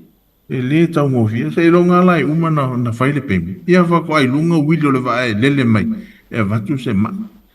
Ai mo si la fia. E tele ata tu tangata na mia Medivac. Na mia to fitinga mai atu no mamau. Ai ele ma faionga fort e ainga le tau ngata o va lele. Ai fa ftai le malo na ang overseas scheme le treatment. Yeah, also te lolo vai mamau le malo. E ma faionga Twitter tatu tangata logoli. Ai uma le ngata human resources, ma all different types of resources for le mai me uma. Por fa me munga na le malo. Ina ia wani tu alu tatu tupe ave tatu ngata I fa fo malangang fa loan. Malo fa tai. Ya, o te loa a lau songa le li polisili. Ya, mo fo ia ave a dolo te milanga o neilo wa sa soifua. Oi. O nei le a toa iai ia la le ta ua e sile alu sa ngua mai o lau sunga ia. Ai ina nei te ua isi si vaenga mata upua o le mata upu lau tongia lea o le tatou faʻasoa ai. Tulanga leo le security a me se fo o drones ia fa lele lunga. Te lo fila lea ua fonga mai mo Samoa. ia o se mta upo a fa o pele a tau no inga to mo se si update le anga iluma ia isu enga ulo o fa atino ai se si vai nga te si le fia mo le tautua mla unanga tau na fa ilo le nei taimi ia o le no ne la fotu ia ai tatou te le ia fe ne fa manuia lo wa so soifua ia ile so ia ai po o le afo ile tala vou o lo sunga prosidi wa ia le no nei ia faftai si atsa mo le no faftai le ataua le ai mo le atu le ngangol faftai ya Samoa faftai le lango I fuafuanga maul pulengo mlai valele ia o le nau malama ia tatou fees ia le famanatu ele ni fees e totongi le mlai valele o le nau ai tonu la vole ticket ona tele ana tangata na vili mai pe totongi le mlai valele ia fees fo le ai faataʻitaʻiga afa pea te alu totongi lo pasese travel agent e valu se lautala ia o le nau ai tonu na mafisa le mlai valele se la valu se lautala ai mo se la fia e la wafionga ia ua e tele a fuafuaga mamao le malo mo savaʻi ma mo le toe fausialina lea o maota masau te lo foi se taimi ia mau atu se update ia po se tala atu foi ia development le malo au le finangalo le malo mo le afionga le palemia ua kaunga ko develop savaʻi ele ngata ina ia si tia le tulaga o le motu ia e mau ai foi galuega o tatou tagata ia e le ngata I lea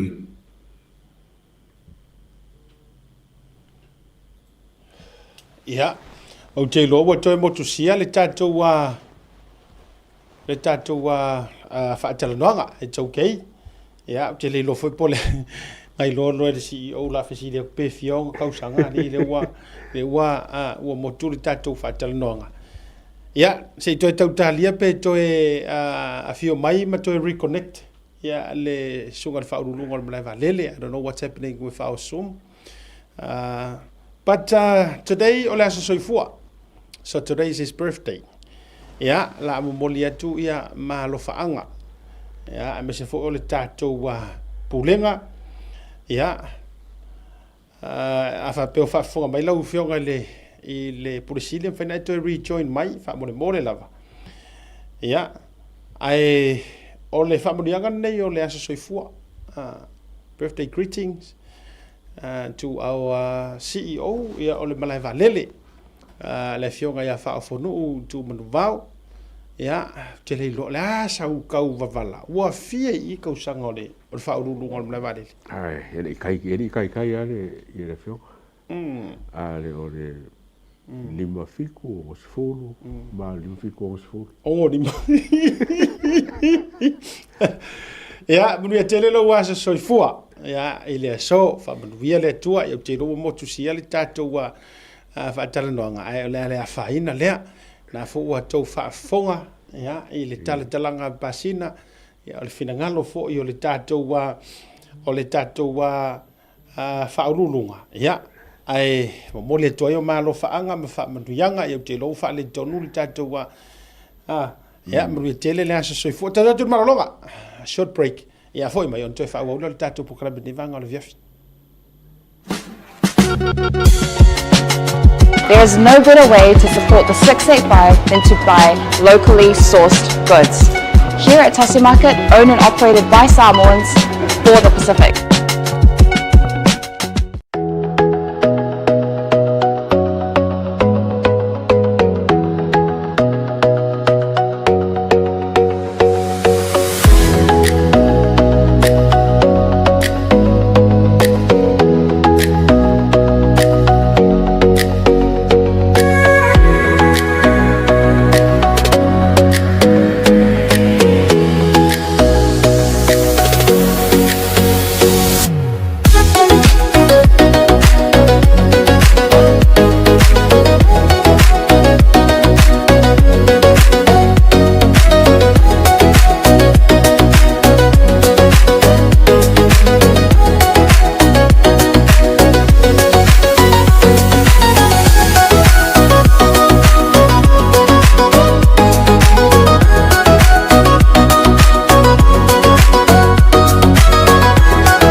Soifua manuia malalangi ma. O loo ingoa o matai a leo tasi nau mea tau whao. O ua lo ia Samoa I nei mato ofisa o le WT Compensation Lawyers. Mātou te fisosoani tangata o a whaina mai ta avale, whale whenga luenga ma superannuation claims. O le manulau ti o le mātou au-aunanga ina ia avele mātou ofisa e whai ma fesoasoani I tangata uma o le Pasifika. Ai sea, awa e tā ua le mātou ofisa, tangata o le Pasifika. A whai o se tangata e mana o mia se fisosoani, wala au mai tatou ofisa nei Prispeni Australia el o fitu, tolu iwa lua wha iwa lima whawha.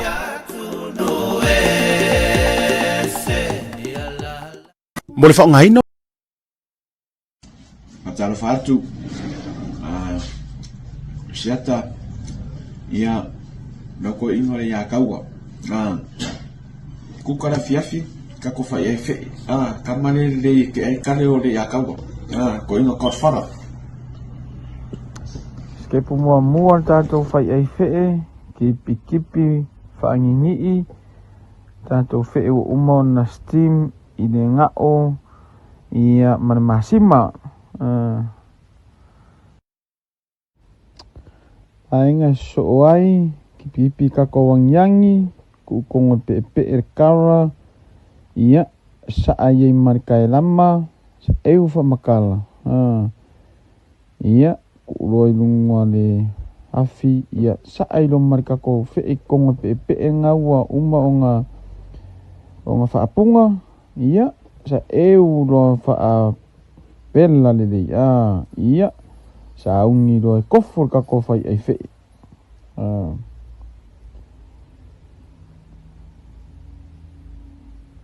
o manga ia sekiri malu kofur le oka se mana ia Koe oso mai fui kukarkakama. Ai oi.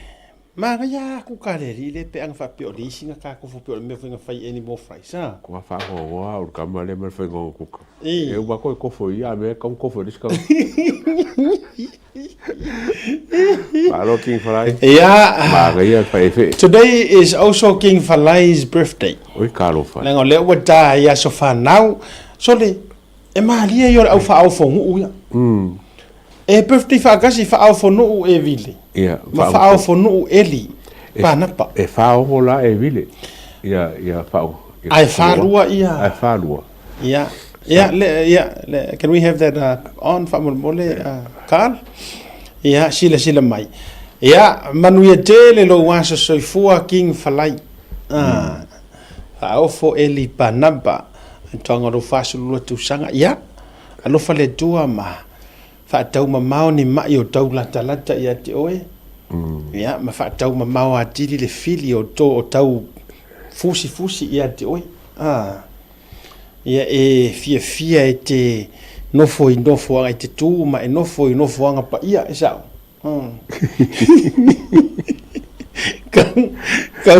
Kau fa ma mau oe ma me o nofo anga pongi sa. Ure tele lo wa soifua ya. Happy birthday. Happy birthday. Te no ala matua. Ma tatou special. Fa mo can we have that special on because if I will tatou taimi King Falai's special birthday special today. So so to wa special le lo fai mo auto. There you go. That's his birthday special. So don't forget to go and have it on Carl. Thank you. Yeah, Lena. Suka la le animal farm. Lena. Le animal farm o le animal chips. O le raspberry farm. Yeah, o le tatou animal fries. Ia ma le tatou papakiu la walu le taimi le nei. Lima i le fiafia ga se fulu nga ngai. O nei. Wa le va ve tatou taimi. O le tale lima i oi. E si Melbourne e lo singi Melbourne. Ia tatou wa fa pitore na. Ia a wa fo ia le special le aso soifua o le tamaloa o King Falai. Le atawa le atau mai ta faʻasoa nei so tatou mta upu. Nai o tonga mana inisio me fo o lo tupu. Va ia tu le fato afanga solo le tatou mo le case o le tofina ia lise Schmidt me se fo i o sunga ia Sam pe foi lona to lua po le faletua ia sivai le sa fuafua mo le tae ona le la ia le fo to tolo poina mo le vai aso fo wa sprite le to va ia tuai ia e peila ia le talo sanga le na ua fa ta o tolo ia ina ia solo ia ai mo lianga e unoa mase foi dele soli tulafono ia walanga lo tu va ia tu pe yo le to fa sa o mai le fionga te mai tai fa masino le mo lianga le na fa ma ni o lise ai me sia lise e le o le tau puni puni o po le fana na le yo le to fa sa o mai o le saingi nga ye longa mo lianga ne misi o le saingi ke voi na so bo po te mi le alu boy sai na ia no mas io na fa ye le leo Kalfengai, conviction without charge, o menga whainga whai ko inga tulafono whapena. Tulafono maulalo ile se. Ia, o le vaenga lana. Ia, te lo foi la lela a tātou tuli matai. Walanga le ua toi e whapawhala ma tō loia mo le vai aso fau. Ia, le whatūlanga mai ai. Ia, ai o si o tongana mo o tū sa whapasiri mai. O le isi, va mata upu o le tūlanga i le keisi le sa o pisa tua iana nafi. Le whatu a whaanga solo na nei tō laulonga. O le tūlanga fo i le sunga ia pōkaki. Kaka fo i lo pōkaki. Ia molia i whasio tangata. E tō alua. Sosoa aso lua suma le tasi ma le aso lua suma le lua. Iu lai tau sanga le na te nei. Ia, lea la ua whaanga solo le morianga mua i lana whasio tangata mua. Ia isi tasi o ta maa mai le fio anga o nofo ali. Lea whaanga solo le taimi le nei. Ia, te roe umale na, ia whato ali li wae. Whaanga solo le si a tangata lona lua lea ua ia wha o lima iai. Lea mori ai matu ua ia. Le sunga i le satini ia peni amina. Ia o lo whaanga solo la, ia e mali e fo i tau urumanga o le la vai atu, o le talamua leo na ufa i tau wai le o tonga mai ane, al talamua. Le e wha pia mai o le mori maua le whawhine o le sa no nofo, mua, mapokaki. E mali e tele mata upu nei. Leanga o le mali o mata upu nei, ina wei nana ta whai atu le mali o tu atu e le mana ia. Ia, o le tangata lea ua wha o lima, o le tangata ua iai le me tau o le loto fua. Walanga a fua atu i tō laulonga i le nei a sole i lau whaitau atu le talamua. E atangia mai, ua aru ese mai le tina lea sano nofo mapokaki. Aru ese mai kusa pe ua kewa ese hanga ia ua had enough. E mawhaina wha pia ua te la ua. A ore mela le oiloa, e le oiloa e pokaki. Po le tolu mo o le ua sau le mafine po lo na tolu le o tetia ua sau to faile siona ai sau to faile siona tolu le siona ainga ora kai mia la pe e hatangia mai na ma to faita watu i o tonga ma to longa o le kai mia ngalongo kalai ma pokaki o le ua ko faile si tolu o le tina o le temilona na len sa we lo ma fa o ia le to ainga ngayo inga le mai e whao ngai nei se la au malosi. E whao lima matanga tavalei nai ia si tamasia mai nofuali i uta ua le fioanga. Ia o lo wha solo la tō laulonga o le mata upu. Ai o se mata upu e le whaingofie le atau. Walanga a fua fo i fo i le i whinaunga loia.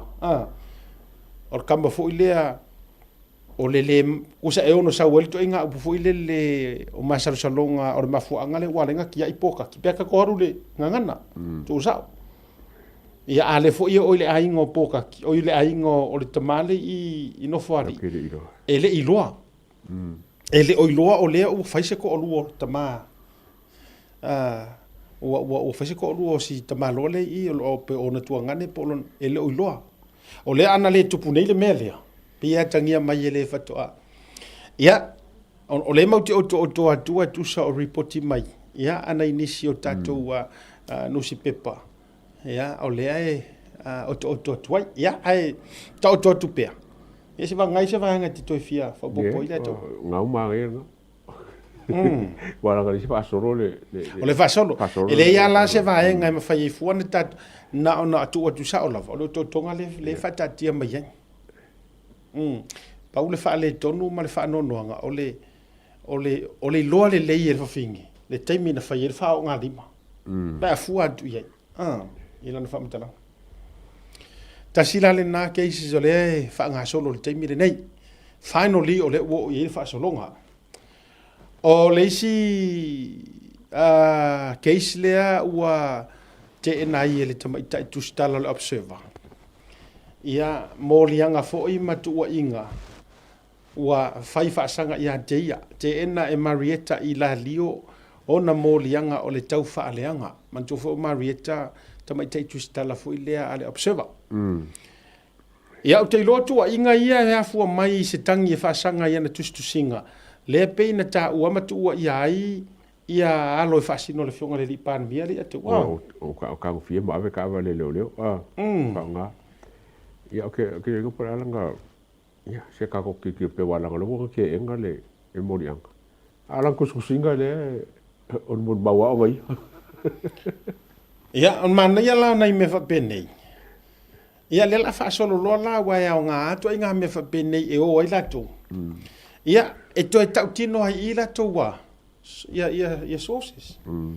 Ia po o ni so tanga whaatutua ina. Tanga tai e liki mai i whamakalanga. Ia walanga a ke e la ia Marietta. Lono winga. O le tua inga te e foi lele. E le mawhainga ke e nga ke le i whaia se kala. E se tele le nā tua inga au te lo le te whapea mai. E le ai e le o se kala nga ia whakua. Kala moi. Lono winga. O se kala nga ia maua mai sesi mantua o ia le nona le tua inga lea whapea mai whanau e al palmia lea nga. Lenga maua lenga whaakua ku lala ngā. Pe ia le mele le nfa mai o lala le lewa e se mai ai ia tupa isa pani ma le traffic. Mai o awe o a whenga. Ona whapea mai o se a. E lo winga la kua ila ia. Awa le winga na lutwa duai. Lea lenga o whaiaku o mafua anga lono winga ua i oe te te. Oi wa te te e le i oe. Ona ilona mafau le hai. E le keke o kusia kala. E he kanga ka ua mai kia. E tauala ia te awalanga aisea. E li sea kia. E li sea kia le kala e li kusia. Mai le ia ka koso mai ai kanga kaya po ai le liki ai mea ai mai le makanga ruanga o leo leo. O lona le leile na ia jaule a taua. O le ai loa tonu ai po ai tonu tangata ia. E tua o nei. Lea la kou ke feedinga. Mai, lea la tau te feedinga ia le tamaita i tustala. Ia mamafu ai ona tusi mai le tala lea. Ia, ta sila le na cases. Ai le hima se kusinga mengere observer. Le hima se kusinga mengere observer o fo i kenge o. Teine o mines. Wa or kenge nga nga fia sau o singa mea i fea ia pai mala fai punga e roinu. Ai le hima so vai ko fai masinga kusinga sianga ilang kenge re. Ia wa fa per observer. Ia la fai menga ri se mea mako. Ia. E te le tua inga o le mana ia fo i o le neia fiafi. Le ia taua. Ua matua te le lava le mata upure sa tatu faʻasoa ai nei. I le kafili saungoa o le observer malako drone. Lea ua, ua matua solia ia tu langa fa security. Sawa. Ake ringa fo i o kako kalonga fo me le alo ma fa le line up le kuskusinga le observer le fa nge pelu fa ruenga fai. O mo ka so so ka kari. Ai ma pa ko su la aisa. Wala me drone se e ka wi me fa pe. O ka wo fu ye le su e fa ngalo la. Ia fisa fo dan ka ngalo ngalo le. E ka ka ngalo le o ke le ku ngila ko drones. E su e aisa. Ai sa ko fa le mengi drones a le. Ia a me nga ya la ko. Ai nga drones al observer le fa le. Wala ngo le fa mo in charge fo nga la aisa e mo mo ko me ya. E ka wa fa nga ye drones o fa mo il ai se e mai information paper. Ia, ta sila na vahenga. O le si vahenga sa o faʻasoa tua i le aso na nafi. Sa o faʻasoa tua i le tangata whaasala laulea i Ausitalia. Le sa o whaia tua i le ataua ua mana ia lava le au mai ngai lunga e se tasi fo i usua whaasala lau i Amerika. O le lana matua uto e aru le leia to siaki. Ia e sa o le leia, ia tu singa nei. Ia mai fa mole ele o le ova e tunga na share mail tanga tale post a le fai por kala mele o le U-turn. Mo le U-turn le ufa O yo you turn go foi. Ia, wa o le ali uta le utanga. Utanga po. Ia, le la o le you turn. Tafa. Ia. Mafi. Mafi tafa. O le la te vai tunga le fa pe mai se post na ia fa ia pe ona le la e fa pe mai. O le ua o tua ia tua le Tautai A'e ma tua ia tunga na ia o ia le tua o le Samoa Entertainment le hai. Ele ai e faʻasaʻo aku le lau kango e faʻasaʻo aku ele ai ele o se Samoa Entertainment ngo kango ka ua ku ngafi program. Ma fo ngana lena se fu mea o le se o le Samoa o le Freedom of Samoa. I think that's the page. Freedom of Samoa. Le la vatu i lunga. Samoa. Lau sila ma lau whaafonga. O leina nei ma vai leina, o le page le, o me fo ia, a mai sao ai lunga, na utango lava oto sao mai ma screenshot sao mai. I lunga o page nei e lua. A wete papoli le whaalang sama atunga o le situ, o le mea lana na highlight atu mo le teimile nei. Ai ma whaina, ina ia e maua mai ai le tustusinga lea. Le la avatu i lunga, sila le lei mai ai le tustusinga nei, o pages nei e lua. Let's have a look, Carl. Le la tu sila mai ai. Sila mai le utanga tamai. Ia po le page le programe le utanga fai ngole U-turn. O le utanga tamai, o le page le foi le o le podcast po o le page fa sala lau po le itulau fa sala lau le. A le sunga ya mafi mata afa. Le ia le tustusinga le. Sila le tustusinga le wa vatu i lunga. Vai. A fai e tala fea ngai i le pale mia o na malanga i private jets. E mafai o e fai ai ana siaki masani i atu nuu i fafo. Ua le tala fea ngai o le a o na fai faa le leile fare mai mo tua mo le mamanu o le atu nuu. Ia ngai fai kaua le si parkalafa ngai longa lua ma longkoru. Ai sila i le Freedom of Samoa. Na pauana mea la e nofo wha o popolo i lunga. O sianga sa ila le. Langa parkalafa le la ua e di lunga. Le sa wailo na ngutu fo ile le longa nguku sa o le ua iai. Lana wha le mafau. Wa sila tu le ato. Ke ni put on full screen wha mole for po fast to see. A sila tu nei a sila mai. Ole ai tu sa uma aso. Wa sila tu ngai le. Aso roso maritasio aperila na tau fai post ai mene i lunga. Now, kui fwalo mafau su elelei ma manga fangafa. E mafai nga luang ka ngaka ese ai kau fai post me fa tasi el te metas. Pe afa pe e lua ka ngaka ese ngi. Ele ai se vanga nga ka mo ese vanga ke se kai fa kasi nga kupur ka i lua se lau kau sanga. Sila. Langa fo i mana tua e mafai ana tasi lau telefoni pe tasi lau device. Nga o lau kiliki ya e me i le si au page. Ko pe ai le fai nga o lau kuskusinga. Ona umano la ia. E to me ia i le si au page fa me kula. Vai sila. Pa wala le mele wa no fo fai. Wa e no fo kape e se lau ngutu le anga le fai lunga. Mai, tu loua fa fonga Samoa.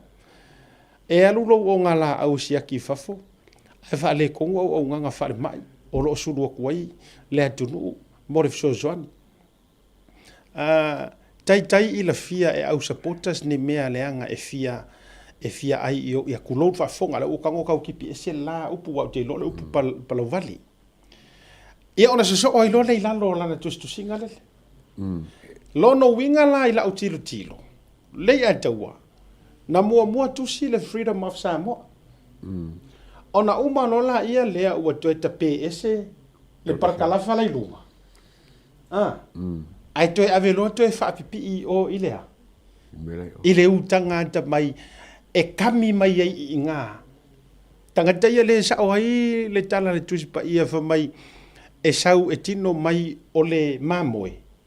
A o totono le luko whea. Kusa wa umanga luko whea i le nganganga i. Ona toi oso le ilana page lea. Ave ese le ngangana le mafau le lunga. Ai whatanga leo mai pei o le leo Jacob. Wala ngai le o sia inga le page. Yeah. It can be two separate devices or tulanga whapena po le alama. Awa sila. O ka kasi le fai. Vai vai le tusu singa. Titilo sila tusu singa. Ma ele mafai fo walanga mafai na whapea mai. E mafai anga alu les kangaka.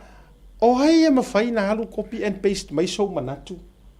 Ai ave to e wha au mai eisa na sanga fake page. Ia te ilo I mawhauwhaunga o le au su e ai le te oi. I le aso la vai tasi. O le ale winga o le whamtalanga le ataua. Me le maua mo le tangata ua nau tā, waita. Ngofo a kope le si mea kongi runga. Oi mo mai. Le ai ma se maa ngafa whapea ke. Whakari, se iau dia kai au kongi se si mea runga. Wa se si la tu la ia. Tutusa le lei le font tusinga. A e ai leina o koma mea o malava e o le whaperetania le nai lalo. Asi sila la o ia. Ia ngai sa. Maua kai ai a. Ia ke pepe ringa fai fora me. Ia lela. Lela wana ino uva tuana na filunga. Le ngala a to e va ai e tusinga ale tangata la le I le freedom of Samoa. Oh my good boy. O lau sau sa o ia ngā mafi longa mafi sa o malonga fofonga mana tua o le ngutu wale o toi whapa ia ina. O le ngutu wale o toi eise whaapa maluina. O le ngutu wale o toi eise whaapa ia ina matulanga ma whapena. Ai te lola o ele me mana ia wao ngā tau whai meli mai loa matangata. Ka ngaka ia ngala ko e kalesia mua. Waki renko e mai. Oh, lea la o sau ma resi uka. Le wa sau maresi uka wa o le taimi o te whaalongolongo so whaatalitali po le asana toe ai e ka ilo fo ilai le uka le nga le whasivaenga le wala kumomua e le si uka le ua koe lau mai loa tangata ia le lau tau whai meli uma mai loa ma tangata ia masau ia whaamarurua tu fo I si tamaitai si ona whaletua I walanga le fuwo maua ia le o sesio o oa ia matou fo I palauti Ia, au to inga me fa penei. E sidi ai le ko inga mai ngo e kala fo ilele. Ia la fa fela nga e fio so mai e fa kongkongu fa inga maro kele lava. E o siau ko mai e kalesia, ia por e kalesia, ele me fa inga e fa kongkongu. A se la le ate ko le va nga le wa. Wa mafia ile au o tangata so le sau le au fai fake pages le ai ska mai kai mi ama wa re ato ai po le ala o ye wala ngo le ke fa ka go fo ku le pais kai mo di bongi ma la ko va ya wa vai la tatou ia ta fa longo wa ta o tangata ta se ina mai wa no fo ilu ile wa no fo lu ile le a fo le pale mia ile MOU le na fa mai na sai ni e Wong is it Wong le lato minister of foreign affairs le sa malanga tu Samoa I tu langa fo ile le ilana por kalame ta pena ilana por kalame ma tu langa fa pena ia ele a vaina o le winga o le fa mtalanga ia o le ua mawatonu lava ia mai o ila fa maunga ia le lava tu matanga ruenga o leo ia ngau ava ku fa maunga walanga tasile nga ruenga le vaenga ina ia hao fa matalanga po o ai tonu le tuo o pages nei le ato io me se foi la sunga fa tau malama po lo wa to fali ia le u fa rulu ele cybercrime unit ia ko ri foi o mon kanga renga phone leo de foko maka elio kai mingi ole la wa inga ye lo ile a nga ole la funga o kanga renga le ma me phone wa maka ku ya li a maka ngo ko so ma ku inga ye lo wa ise ka ko department fa pe wa la nga foi se foi department ai le se me o foi ta wo yo le vaenga le ali e tau walanga o lona fa tau ina le wa tala nga tu le sim tau puta lava wa le vana no fo mai mo mai ma ku sa ke le ku pe fa alu long tu tongi ile wa ile le ko fi foi lenga ku kongi va ia ka po kalam ko ngo sa mo mo si la fia a sign le le to ono mai I le vaenga le e longo le mk fekoi ai lang na tau mai stasio leo o lai ai ko kongo la ve ko ongoronga ele se kala faku le mk fe ku atala mai ai la vale leo le sile ato ile to ono a sign o le la to nga ruenga ya so fai so e ka lo le fa pe ngai mai ro o bori ngai rungo ne la ko inga ngof fa pe na mo kipi me iyo la malaba po ari upo e fa pe nei ma tilo ai to tongi halu mai ku per malo ko se sila mai la ufionga le pa le bia ma tanga ruenga a o lele e tu usa o loto lava le observa e fa lele solo de John. This is a serious matter. Yeah. Le ia taua a o ina su e lava le tūlanga le ua leva na te tau.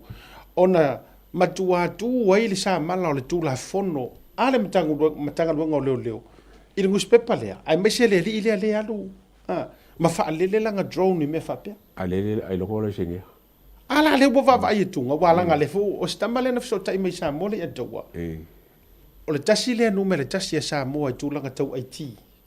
Ai mese fu o sound system matulanga fa sala lau I Samoa le fa o nga e Samoa I sisi nga fu e o fo ile concept le UP40 le na fa tu nei le tasi le o main man sai tu o vainga le o le ala le winga o la tala le fa yatu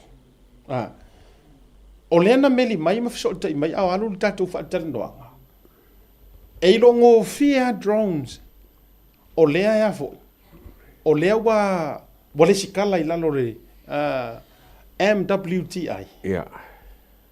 O drones ranga e o komegi ale pepe I prohibited areas. Sa ole. Ai fa mai lana tala e mafua langa le pe se drone. E le o ka ua mai fa pe o la observa mai. Ai mafua asiata na le pe se drone I no fly zones ma areas na onga e le ilesikala. Le ilesikala. E le ilesikala. Yeah. Okay, kai kongu I le merga kai milianga ngo ka poro I Amerika la ko fola fa ngo mai e fa penga te kingo ka ba yes a aru ka ba e ki ko per ka ba a fa mai wala ka pe wa aru mele ka wa bi e mana tua mai le ata wa tatu malanga le sa tatu wo nei ta sile vai nga na tar sanga le tatu company na ia fa le tatu drone I le stadium foi le puenga o tatu ai mana tu e le mamau tatu ma le si military base America I Victorville e le mamau o matua paso ia le fionga le lipule forma e tau seki le drone e valele ai saunga le o komeki o le message e le mafai because o le la talata ilea se tasi o o high security fo ngale wa sila sila la ya Amerika ile level la ya le sikala pe le sikala ele ola se pe wala ngo drones le tatou iyo ai kau fa le tatou ola le fa le no fo ngale sa tatou ya ma tatou o ni si no fo nga fo I SMI ia nga vai le sa lo ko nga le drone la to ia fa tu amalu ai na no o mai I le paka ma stadium le langa I le mamau ma le no fuanga stasio o le no fuanga al military pe fa solo a ko ele mfengo ia o ina ia o America ele mfengo fa tu saina but e ma fai lava o le o vai le ele atale na puetu o lunga kongo wa vale le ato so le esele le sa ngale mo le se fio le to inga fe so me tua fa ta wala le sila totoa leo ai hao nga fo ila e open mai ai lau fionga le komsina langolango o lo acting le temile nei ya me se fo le mingi skao leo tu lo le fionga le pan mia o ila le la va atu so nga lo I vanga le iyo wala nga le fo ye tanga le molia pe o le skama ka ile molia le me fo ile le tau mafai e so sofa le o le falo le pale mia e o no ma se fa tanga ngam tu langa fa pe o lo inga le ni mta upue e fa ngofi ya ai wa ta wa fa ma ite fo ia al tatou proklame a le atou o me kau o wala nga o me fapengi ia ka ki ron ka ku fafo ni ka ho ya ku fafo ma ko fa fe le me fa penga o ma ka pu ni me le ka pu mo le pu ngala sa mo la vai inga ia wangi poi la wala ko mo nga drone a wangi work ba nga o le ska ta foi a wangi work por me ka ko a foi ki ela kwa kala ko pe ku si pe la ko ka foi fa dele a wangi lele ba nga wa le skala inga i lo malo o le ka le pu ka fa o le tūranga sa o anga ma le level na o tōna i tatou. A ua le tuu whawina ma le tuu sa tala loa ina le tua inga melea. Lo no winga ua tā ua tele le whaama iti le tā porkalani. Pea o na sau noa le pure sili, o le malai vaalele. Tā ua tele la, ia le la whai le la tau fono le la whai. Ia e toi mati mati ai. Le anga a tuu tala loa loa. Ia so sesi ai o ai kūlisi o. Ia e kau ke le loa pe o ni tūlisi sa o po ngi sipai. Ia o tātou fo ia Samoa. Ia o mawhai ia, ma le tua mai. Wha ke le inga, o le tau mawhai e tina ia le tūlanga o whala au whasahina. Tono o Samoa. E se maangi o mea pe whapela e mua le drome a le lakulos whainga. Inga e pua o ma le drome le whainga ma le whale me o malawa ai le kaungo ia leo leo. Awa o le to le sito inga mea no tupu i. O le fiu o leo leo e kau whaila kou la tau plans ma fufuanga. Ala fa pepe mai lunga le drones lai maka uma mai. Mai la tatou ia ile. O le tu ai nga level na. E ono ia ipe a le maka i kuma makala leo leo. O le isi me ono tupu tu tono mitanga luenga lau fionga i le pale bia mara minista fo ia o leo leo. Ia me se fo i o le e au ngā mo li o whaatau malama la o toi fo i atu mari to telo nisi. E ia isi devices fo i le la ma worko nga me fo i le ako isi au wadi. Ma faa fo i le tanu pe nga ko kongu official leo leo. Ai faa longo recording devices. E faa longo ma ia plans ma fufuanga nai fai. Ta sila vahenga o te tauna ma te itu sila toto a fo ia lau sunga il sinia li o fa tau malam. Awa uma fufuanga porkalame. Ele o ko kele o sila fia me se foi o se komisinga o le afirfidia. O le tau te fai tonu e tau te leiloa. O lai tau to i male mic. Ta mai mic male ta mai camera foi le lenga nga malanga o le upumoni. O le to ia se a fai o lenga liki mai. Le liki mai le tua ia i se tasi o leo sinia. Ia fa vela na tatou tu talaloina ni vaenga le atou so venga. Nge ai, o mo kwa me kaunga sisile ka ngaruka. Ile ka karma karuka malo fo. Ia me se foi kongo mo ka ngaruka fo ia malo le masalo me fo ia. Se vaenga e kau ka ko kikiro fo le ia ko fum ka ngaruka male. Mas ka ka le poko fa piko e me fa pengi. O tupe ia, o te taritonu, o tupe ia alua o ngā. Tupe alua ngā. Alua o ngā. Leanga a whai e fua i to tono o le matanga ruenga le nei taimi o le toa te leo niso i la tau wa le fia. O i toa te leo niso i la tau le e tau mawhai a e le ngā lulu e fisoa soangi le mingi ska ma le komisinga ma le a e tau mawhai ai mai se a amata mai lunga. Lono winga le i taua. E tā ua le mata i tū o vahenga whapea. E compromise ai ma suia ai tūlanga. O so whainga ma plans ma vaenga whapena. Ia, e tā ua le tā whaama i te mari tā whaamanatu. Ia, e le tūlanga. Any update mai le keisa whale alili le atau? Ia, toi lupe, ia whaamule mole. Makari e whau leo sui le lo ia toi lupe. O sui mai lo ia le Australia leo whaanga ia ia hora le loia le la kungi usila le keisi le la kungi usila o le la ma ko le fore sa ka sanga e fi ma ko le keisi le lunga le ko ra fapio o le la fa submission fo le ale keisi le usila le loia fo le ko lu inga ia ko le fa mskonga lunga le pe uma fo linga mai la ba ia ku le kali le a fo nga fa mskonga le keisi Harrison fa mai e ongo kupul mele ai fa akali la se se fai se submission le al vai ngale pe ke alau ku se foi la ke si ia friends of the court ile ia nisi ke si foi la finlation ma sua kama ke vai sua alau ku se vai ngale le se la finga ngale fai mele ale la anga sa ola vai le ile lo ia vai ngale pe la se mafu anga ka kawe ele kawe nga or ke se lungole or ko da fapio al kala la vai ale al ke si le fam single Harrison ele se mele kawe nga be ia lo winga la tele la no ke le bongo ba nga wo yesi si me sili la va nga on kwa fia o fanga Harrison le submission ke si fole ai ko fa foi ele le ar kala ngo ke si nga fa ke si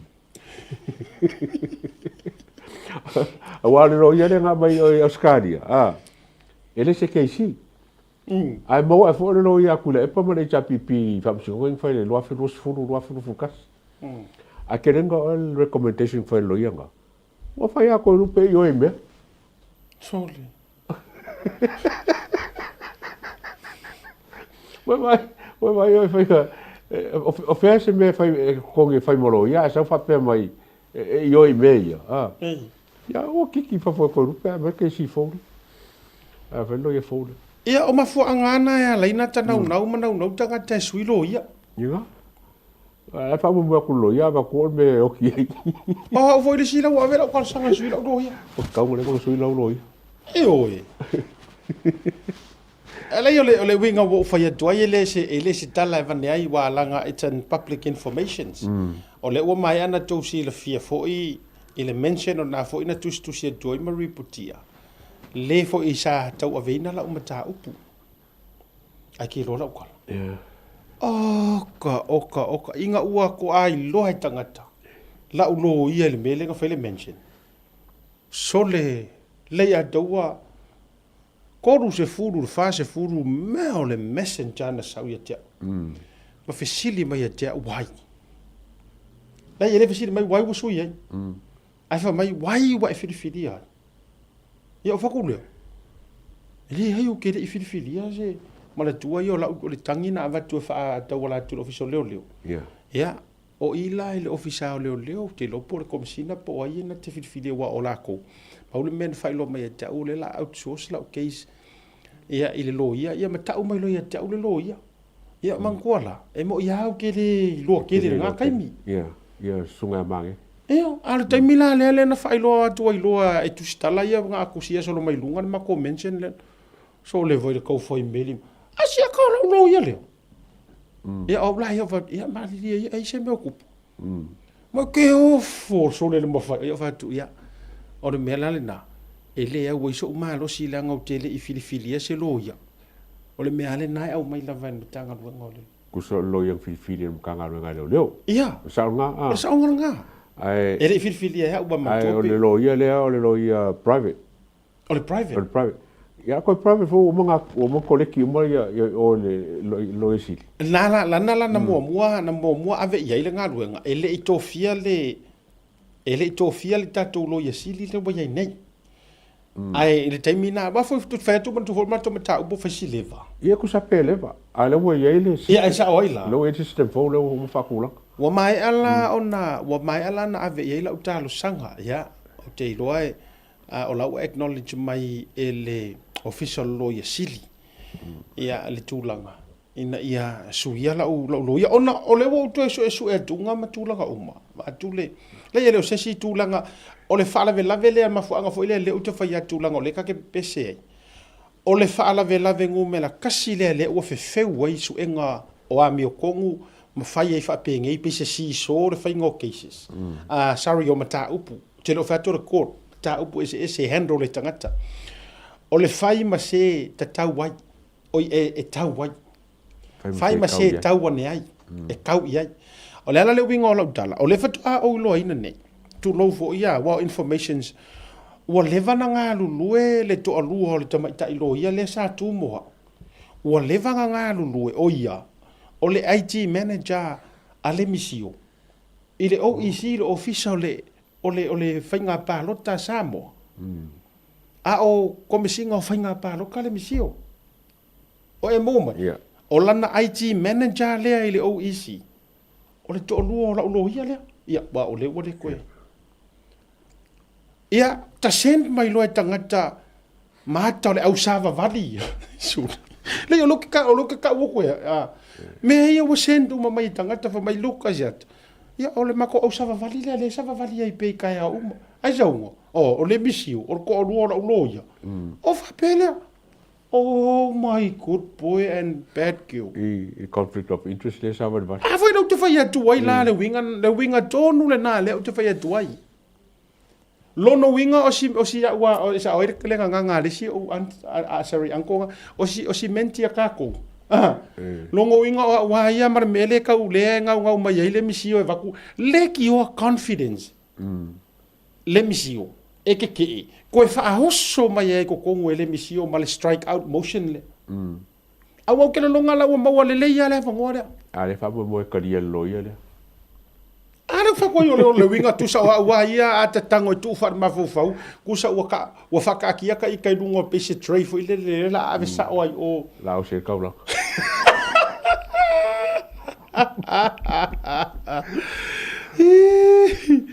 Ai tau mo mai la. Ia. Ora me ala na le wutu lai mai. Na fa fe dai la tunu le ai te fa yatu. La na ave na matua le leia la fa marulunga nga fa sia uloia. Ya, te le fa pe te fa yatu ai le se me o le me a fisiringi ya o te tali sa wa. Io te fa marulu atu. Ya al ma fu anga na o te talo fa mole la u fionga le lo acting commissioner. Fa mole se isiri la ifo o le manga o la uloia le wa ya. E le oni ona to mai le mafuanga. O so o kanga ma le whaatua tuaina. Sa waringa ia whai mo le misio. Yeah. A whai wale lava nga whai ngā ruenga. Ulou, a whapeo soka ko o rua wale nga whai ngā ruenga ma. Yeah. Suari anga le whapea e leo aku ia le malo le fast. Ave e se le misio ma le komisinga o whainga palok. E mau kingo ala e komisinga le misio. O lai saua ia mar mafukanga le. Na vai la tatou ia. Ia a o le ala ua o ki whasa sa o koi mau. Le ti o whapea. Vai ia. O la u keisia ma le tūlanga o le me le whai. Again, o mōlianga fo e wha social media. Le atu. O la fo e iai le whaatanganga wha le tulafono e mafai ai. Pe a io e iai matalia le lei ele whamasinga. Ai o le mele o vai a kuai le kauwhinga winga mai ngosia mako wami o kau ku upula lafo mafai ngā le ngāri ilea. Ai peila a tau whaasanga fu ilele e wha main point mai lo travel to Samoa o no. Pe ngā wha ka walo laku mo le laku. Ai ki ai. A foi le wina na fai la utala na. La atia i le keisa. Ai la kami mai i le finga unga lea. I lo wala ku malo ulea waku. A o waru pe o ke lea laku e sui ai sa ukala e fai. Le to. Nga. E sui sa upu pe o kui o masa upu e fai a kui rumor kem. Ai le ki kiro la ele i funge le ngari le para que mi kau ko Samoa ele ise Samoa ele ise submission for le para que mi kau ko le ngari le Samoa la ngola o le mori a foi o te fa o le si va nga wala i ona faila o fai unga le ia la tu lo wa o te le fa pe o te fai atu se si o le loto i fale o le case o te le afea a o mafu anga ia o lo ai o tala fea unga ona fai unga le o te e suila o lo ia matalo sanga ele o se fili lo ele ai ona o le tu le atu o mafu anga nei mai le taimi na tofi ai la ulo ia o mai le so o ke le loa o ke le ikalangoa iai o ke le iwa ai iai ke le ifa alongo i longa leo i walanga lai maka mai o pulkalam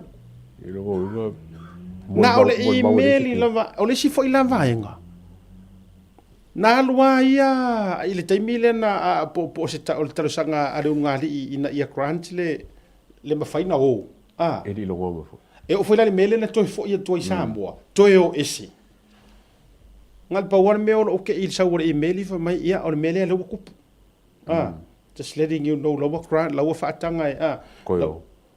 Kusa e paunga mea le longo mai ngara ka umai agiau. Ai le ai lava ma se sau se i kāpā. What do you think? What do you want? What do you feel like doing? O le e iei se mea ke mga au e No te tango le e tau kau ka ua kuai fo isinga whāsi mea o ka mga au iei. Pe mafai, pe le mafai. At least ilo utari tonunga. Wa te tau na watu fia whai aku mawhaale o. E ka kau pesiri a oe le mea ke whinga ngaro iei. Inga ia follow iei lako mene whai? Le ai ma se me wa ke ia le sa o le tala la wa i o la whaatanga. Ia o te ilo le whamasino. A le winga le tala. Se ele fo ia ha ule whainga o ngei me o lo ia wa ke le haka lo ia i ngei ringe. Ia kungu umangi maka upu fo ingo ka involve ai. Koi kiki a so uma viri maile lo ia ka whilo ai whea. Vidi me lo ia saula ofisa. O le kāpenganga o me o le ai paulo o ino ulo ai. Wo. Ia o tele malama fo ia ile sunga i komisinga acting commissioner. O tele malama i tu atu ola na o tele ben o fatu tele fisiringia ai na o le malama. I lana whaato whala i ngai tu atu. Wa aveira keisile e ave fai. Ia o le talo fo le na le vatu. Ia. Na la ua umana tu e whaafitai tele. Mo molia tu fo i ere whaafitai. Ia ai o louto mai mauanga waa. E le fesiringia a siata se lau pasene. Pai le ke e lo ia ke poko ke akamai. A o le tūlanga i so tanga ma lo whaatua tuaina ia ula vai ia. Ya, la na ua mafuai. Ya le la nga uma so le ava le kau foi sau ka waka. Ma yo au sava vali nga. So le ai pu e mengaka. E ma le sifa masingo. E nana o foi atu. O te fa pia. Oi ka fiolai. O kai. E le sifa masingo la ia yo kama. Kama loa. E sava vali whaakasi rea pu e mai rea kore au sava vali rea. Le monga, lea e monga. A si sila la tatou lea la mama la leo mene. O le ale mea, se wala vare ngā e ka umai ei. Pele o iei se wha maungianga o i koukarangoanga i mengi. Ua la vale nā e whai matulanga. E wha mauni ai. Pe le benefit of the doubt. Ya. O le vai ngale atu o le utu pusia matu matau. E le upa pe loa e kai. E oe. Le ngo vai la o le faʻasoa mai e tonu ma le strike out motion lea. O le mele no popole. Le atu. O le mele tonu a le na o popole. Le ngala ka ngofi e kau faʻonga lo. Tele o mafuanga. Mole nei taimi. E le kele o mafuanga le atau ai te tau ai na ave ai la utalo sanga langa o ka ngi mafuanga. E fai atu ai le talo sanga. Le mori maulunga le video link. Le malo si finga o lo. Hala na le ufatu. Sa o emaili ai. O pomonia. Na o emaili ai ma whaailoa iai na ua ia whaailoa mai au te mitonua lea mati Amerika ma Falai. Na emaili mai la ia le whaailoa atu ni mafuaanga aef mana o mai whaamsino.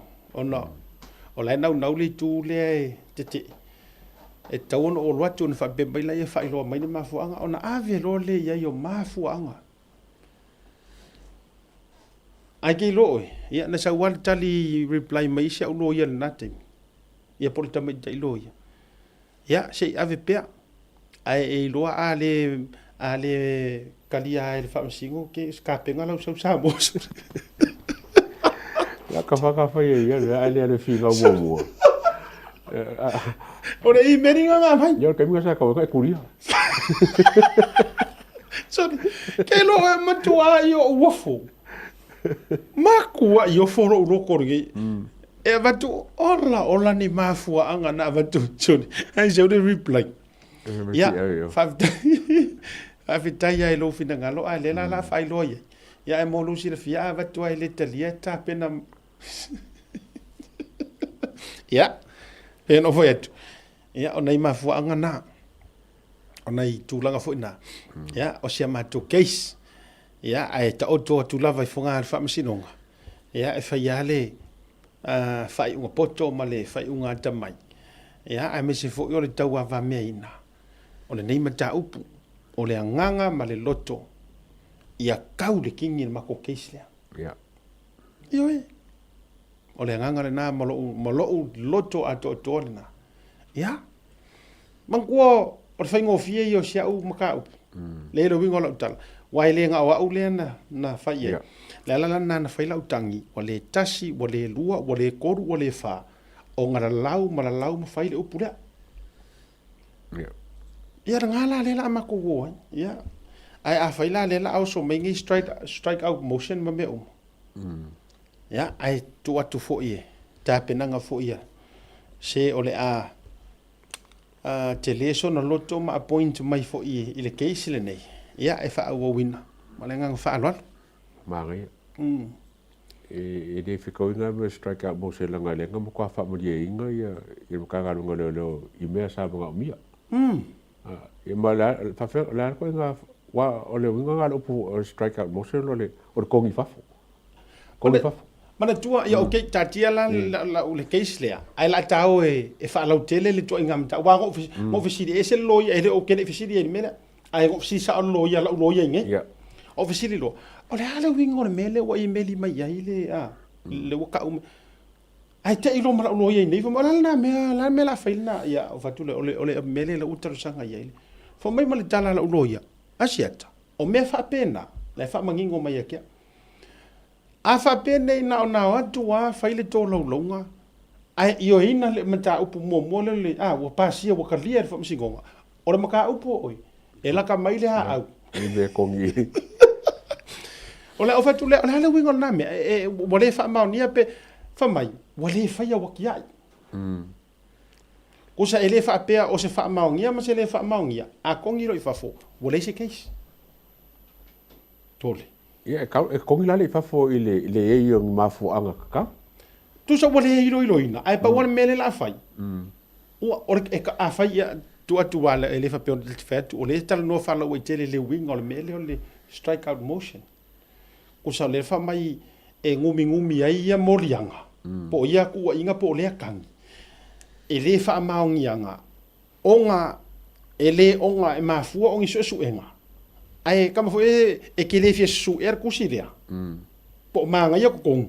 Angat pa me o le va kor kusi e go forongo mi ngomi kongi fa. Lo winga wala le mele lo le wa ko kongi fa. Lena. E le finga winga ma fo ang. Lena ton. E me ko ko su lo.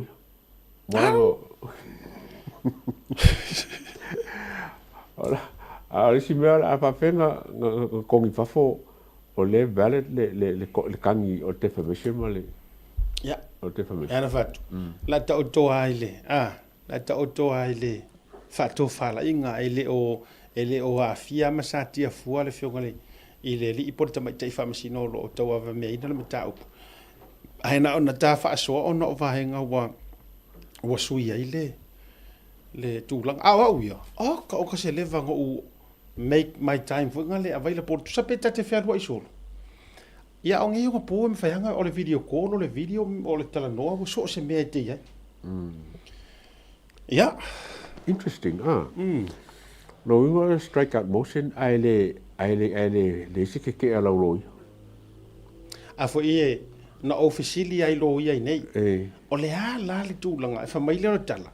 O le kaimi ngā e kakaunga makua purua ia i ngā kusa ke whenginga i ngā. Mai whi ngau whamsingo. E le hei se mea lea kaunga kwa ngā whaia fua lea mea. E le kaunga whaia maingi submission o le mea lea. Kuso i ngā e peia raua whetau ia i ngā ia lo ia i lumo le whamsingo. E ke enga le mea lea. Seki a la au pepa. Kuso le mea ngā lea. Ia o i nā e ono whapea mai whamsingo. Leila whaila mai na o le whaila mai pea na o le vahenga le tau te e i le sau Samoa. Ia ai sa o ele se me la kariainga la faila mai inga. Era ai mana tua mai. Or ko inga knowledge le na no ofia mana o fa mangingo mai ia. Po ai mea. Ia e pika. Ia fai o sa tala. e le fa pe tati fa tu wala nga sa yeli tangata na tala no mai te au sai nei si tama ita ilo ia pe o lua eva so talu ai na malanga mai pe se maliu lauloi sa ka so vai a fa ku ngo fa ka no musu o te wa man to o ke le lo se message nga email ai no fa be ina o ta o mai e se tasio o lo ia fo si den ka fo pe nga se tasio lo ia nei na la to fe lo ai fa pe mai o le ngi lau le no ia ka mai ka ile tu lau ele mo se va no e mo si ro fe lo ngo fa tu ia le la fa ka pe mo musinga ya ele se me to fo ia ja mo le se tai mi a no fa pe o se la le e fe lo ia ya o si la ya onai vaenga motunga afam fa no noanga ya ai le fa pe tati fa yetu ele fa tai fo ile tai mina ya ai si ka dia la po ko so ka i mai la ma tanga ru ngol lo ya ta u fa pe po ile ko to o vina ile mai keisle o le si vaenga o mata u pule sa u fa ilo na fi le ya tawa ile fesilingia mai ele loia o lo tu fo ile tu le a o tuma ta ile fo ile le fio ga mangele leoni le fa pe mai i se lipotile au mai i sa mo ke fo ile papali i sia fikao ya le fa pe mai wat tau lo na ta pa ma fa nga ina e le affidavit ya le sa sengi ai le maliu ya mani no lava le fa le au mai le au mai nga ungas o fea ka so mai le wala ngai le o sira fia unga sanga fai se mori mau fa tau toina ala na client ai le imaliu al time foi na lai so ifua o que o foi por pe se agua le ko langa e loia e ba ko le ku singa fa le la fete le ala ko pe ala ko le fa ma ko ir me a loia la le kasi le foi me o le loiale e ma tu la langa pe o le fa nga e leo ia suga fo taba tai lo ia mo cases nei o ka kawanga ese mo lo ia ngi o mo fa ko nga le fo nga lo ia si to ave o manga ko ave mo nga nga o sos mai ia lo ia ka nga lo a le la fa nga la me lo ia lo ia private ngi ia ale fa nga private a ke ba ko pe yo lo ia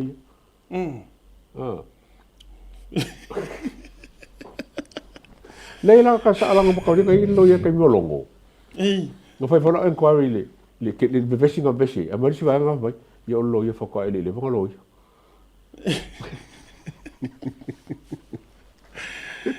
Ya. E se fo inei me fa tu le afianga o por ki wa ya le ato. Atua matua le mafaina alo mai se tangata inei me.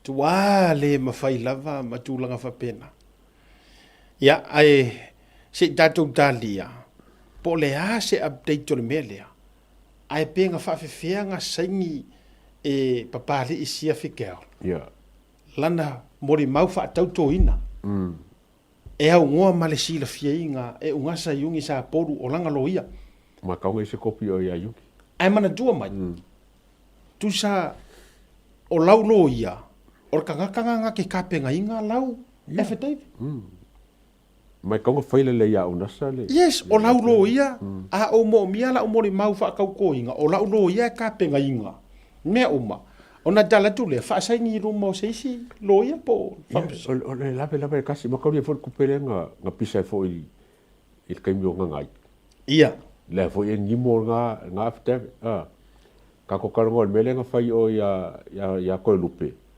ia le foi ngi mo nga me ale fo so mo in mele ai mana tua mai la le keisi lo le tupele na taran karanto le tsau no mai mana tua la le wa umale unga le no vai tu sa mo klopo ona lai fa mau ni ha fa to lai fa mau ni ha e moni ya le uso ya visesio le mele nga sai oi tu so la wa uma na fai ila una mai tau watu o la wa uma lava mana tua na telefone tu lo wele na mana la ina na telefone upu matala ile foi tamali por foi uso ia ona o le tu langa foi le tatou va ia tu I le reportia mai mana tua le afia I fo I tasi o tu stala singia maka upu lea. Ia le tofine ia langi kere soma. Mana tua la, I le tātou muri ta ia ona o reportia na au mai. Yeah. Pe ia tangia mai ai awhai o le na te te na nai na te le isa ingia se mea. Longo winga ya kangia mai ua olengia whaatete, ua olengia vi se si o le tulafono matangata. A o lea wa umana whai le case. Ma mai su enga ma wha maunianga. O lea la ele o se vi se si o. O lea e wha maunia ma lea fo ia e wha pia mai. Na to e fo ia tu lava I Samoa whai ngā malanga. Ma to e seni ai. La se rusu varu e nai. E la winga la te whai atu. Awa e fua fo I le kupe mara ke leo le kupe. A dato mafau I le whai ngofie na whai o ni ala whaasori tulafono I se kupe ke le. Lua se lau wafe maoni tupu ea. A le la ua maua fo I le au o le paipa. Ma tu langa fo. E le la o langa sa o a ngasaingi. Nga la se whela nga. O la se whenga. A whapera le merenga saingi I le keisa koe lupe. Leise kanga. Leise kanga. Koe le ropo I loia nga. Nga saingi ka le merenga. Lena? A le wha ngar whamsingsili. Ia lena, ma vaila tatou ia. Ai ato e o ne le su enga pe a whaalau tele leo su enga o se lau afi. O lenga mangingo ai kuskusinga lenga au mai. Inga ua whaasaingi le FD. Se le whamaina mula uru. Lena vesiri po inga makapenga inga langa FD vena whamea.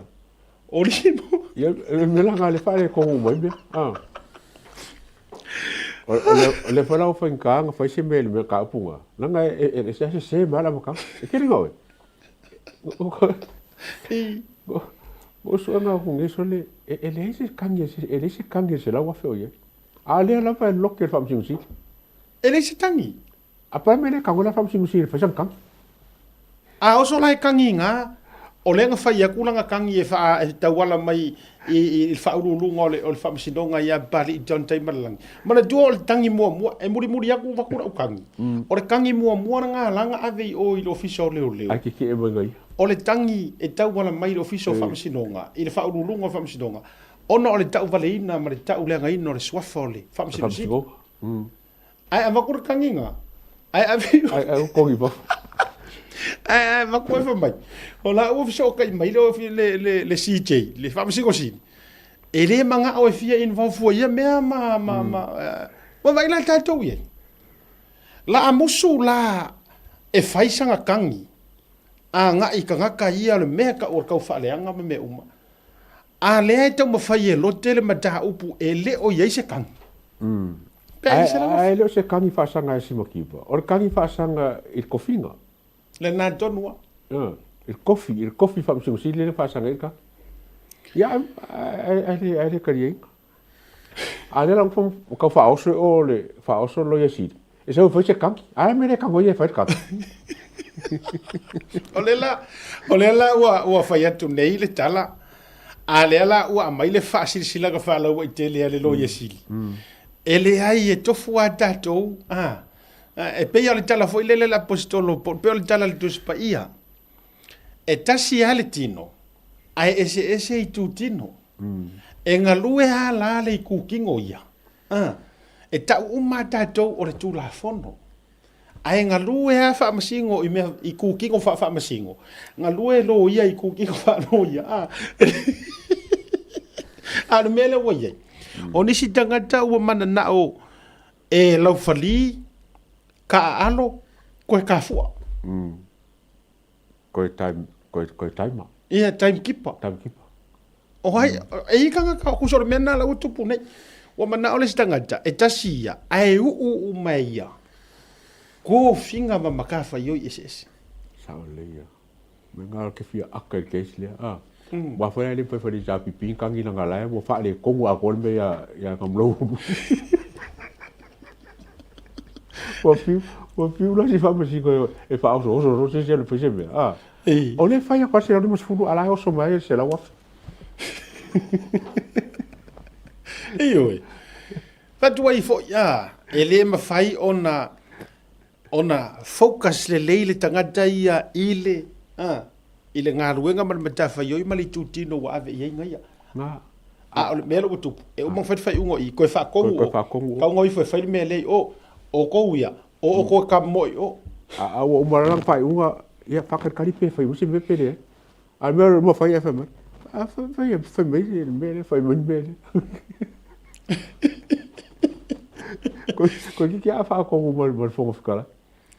O ai de mele la tawai atua. Ale, e whonga whakara I lunga responded le nguma respond number 2. Tu sara winga le nao la te tala. E se le mea ua. E se a, ia, leisi vaenga le tate silasiratu sa bom vai atu. O le ua umar whai unga le fionga I talasa. Le ua lau mai wa o le unga le nei toe pau wa lea o lau tala lea le I ataua. I lo fo itali tonunga. Na toe pau wa lea o le wha moe moenga na iai le taitai o le HRPP ma le lato vaenga. O te ilo foi e whape nā foi ia langona uma o le toa tele o supporters sa le HRPP. Na toe pau wa lea o le lato wha moe moenga na iai. O le case lea ina ia saule I unga e wha maonia tau pulenga ona wha whare pui pui loa lea o le sunga la au le maritoa. O le lako last hope pa lea. Wa foi madole ia taua. So pomulbuli ya. That's it. O le lako last hope pa lea. Ele upo le ngana le tunu ufa mai o le toe pito filo a lea. Na tau waiso lato wha moe moenga. E umai I o ngā kaungu ule le mele sa valo ia nisi o le overthrown. O le vaipe umi. Ia po le ale umi. Ele o skausanga fau. E koe parmia kula epa. Koe whaiwhainga pa. Koe whaiwhainga pa. O a uma mea uma nei. Na wha moe moe umai lunga o re keislea. Lala na te whai atuai. Lenga kako walo ia uma mai a e ui fo I tūlanga na tātou tāli ngā I se whaakarikalinga o se whai unga. Kālo whais ka mai kai whamasingo. Ai sila. Mai whamasingo umalawa. Na paua lea o le whaamsino le ataua. E public mai ai lunga lona tūlanga whaaleanganga. E mo mai la tala. E share solo mai lunga e launga whaarkuspa ia le whaamsingo ne. Tu lou le fionga ia talasa. O le ale winga o le whaamatalanga le whaiatu. Kusa o le ua koe avea le keisa le fionga le ripane mia. E determine e le tangata whaaleanganga. Le ngor whaakula inga mai ngor fast. E whaaleanga ngar whaakula inga mai ngā. Mai e pau fo I lea. O le a upenga. E fua e vae mangu malo ai le fast. Nga o le whaaleanga. O le whangingi o le communication fo le o census o le isu o le morkalinga ma maka. A le whaaleanga. Pau ale o le mea whansoka I fo ngā le whaaleanga. E ongo census ka ai fiku whaaleanga. Lena. Ai mafai e re kasi e re whaaleanga ngā. O ngā kawa a koa census e ongo ngai. Ai mumai. Lei wa unofo nei mo toi ma fau whaafonga mai le tunu. O I tātou te iloa ai. Ngā paua leo ar kako a upenga I kai mi whainga. Lea ngai mawhainga kako whaakokua inga ar whaamsingo ngai mwhaiwhainga kako le whaakokua inga. Wai? E lengi angelu. Wana o ni tangata fo. E mawhainga kako whaakokua inga le pāle menge. E le mawhainga kako whaakokua inga. Le rua vai koru. Aisea. Ua ngā o ngika ngaka fo. E mawhainga kako whaakokua inga le whainga malo. E mawhainga kako le whaakokua inga. Aisea. Ua na o ni tangata. They are human beings. Kusa kako. E yeire kai melelei. E yeire kai meo masei. Ai paua leo le mea e le mawhai o na tātou whaaloko lua iai. Pe a tātou taritonu ringa lue mai o le anganga o le atua. Ia tea, wa leva tele na whiwhina wai le whaamasino, le fionga ia talasa. Wa leva na whiwhina wai le mawhauwhau ma le loto. Matu watu I le atua. Po o whea tonu le mea o le atatau o na whai. Ioe. Le ana le winga o le whaamatalanga. Sau lo le whai unga. Mai vai laoe.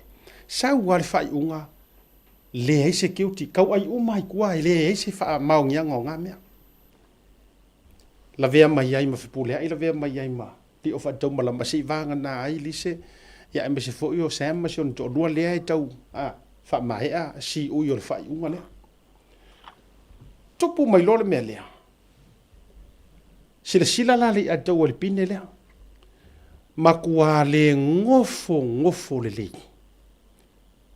mai foi la tatou iai wa le nofo le ti apolo ua le pa le pomu ma le mea nga mangao iai o le ala le mea le ua tula i mai i le ngofo le le ua iai ngai va i le alu o le kau ai wa re koe kea i le whamsingo ai mana tua o tangata nei ina ua whai atu o tatou feedbacks le a tau i le whamsinonga ia siabatiwa va i le sau le whainga o kako fo me vele le mafau le o ai la kou o a ma sila la o toi a le paralau vale ia kalasa toi titi a paralau vale i le whamsino ke ringo e wa mo ko le foi sa whaingi mea sa ko masau salo foi po la se fai unga whamsingo la fai a o fai kaunge le ko fonga fai unha kuskusia le sa ka ko fa kari uma e fa fa kari la ko e mo kwa sa o le fai unha fai e le fa ko criticizing le ia fai unha yes ai ala ko fai o ke fai ko o le sau o limon sau o kule epa sau o mowake sau o karaka o le o ki a polo umangi mo kwa le fia la fai unha al fai unga kwa mi ko mai ba pa pe fai kio ai langa mai la i mo ka pusia fai kio mai ai fa wrong e fai kio nga sa nge ma complain nga sa personal umala ele attack nga le fai unga kuskusia au attack nge ya le na ya ona o le tatou wa le wa ye le tatou wa tua aso lulu a stofititas ya o le tatou media community watch ya ma le tofa te vanga po fioga to filau esta te vanga ya o tu te polo le tatou por kala me ya o vol manda ya va so fo ya te amata fo i tatou wa so fa so go fua so lua so ruru ma stofi ya la ko fa ola marka so lu au te loa fa ya le la ka polo ile to e to sa wa ta polo i lu kala tatou war mara loga a foi mai fa fe loai ia le tatou to se vai po angi me o kupur ka community ia ma tatou ia ina New Zealand. Welcome home, where every guest is treated like a VIP. As you get ready for your departure, begin your journey at the main terminal check-in. From there, head to the VIP terminal on the left and make your way through security. Then, step into a space that feels refreshingly different, modern, newly upgraded and designed with you in mind. At Paleolo Airport, VIP isn't exclusive, it means everyone matters. Relax in a calm, air-conditioned lounge, catch up on cable TV, or simply unwind in a quiet, comfortable setting. As you wait for your flight, enjoy your first round of drinks and a selection of delicious Samoan cuisine on us. For just 115 tala for adults and 25 tala for children under 12, you can elevate your entire airport experience. Simply book online and present your receipt upon arrival. The VIP lounge at Paleolo Airport offers both downstairs and upstairs spaces, giving you the freedom to relax your way. Whether you're sending final emails, joining a Zoom call, or just seeking a moment of comfort before takeoff, this is your place. Talo for lover and welcome. Keep the flame alive. Samoa strong, we will survive. Yes, 685. SMI Hardware is proud to be Samoa's leading provider of high-quality steel, metal, and roofing solutions. Colors inspired by the heart of Samoa, from the deep blues of our ocean to the warm natural tones of our fala and tapa.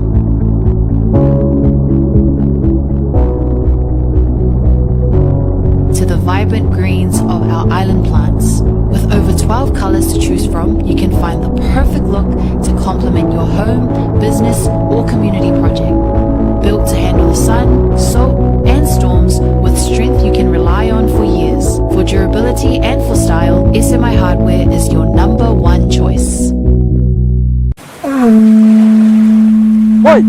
Go! Come with me. This is where our adventure begins.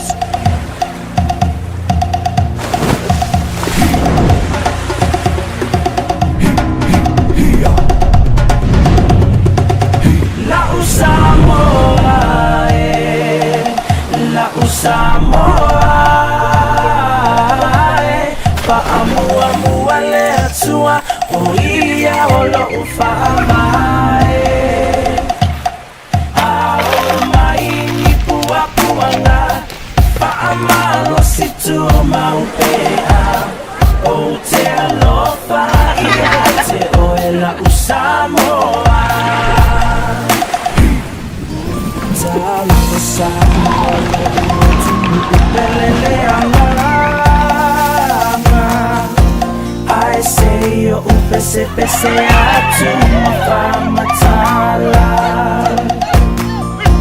lo mtamo fiele mafaya upuna famatala uanu berata sifo ioe ile pacifica la usamoa la usamoa Amua muale atua oia olo ufai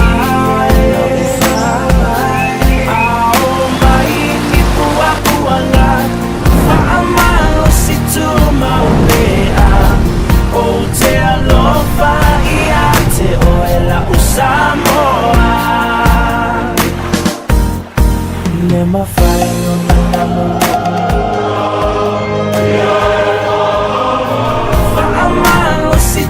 maupea o te alofa ia te oela usamoa la usamoa la usamoa fa'amuale atua o ia o la ufaavae ao mai ni pua puanga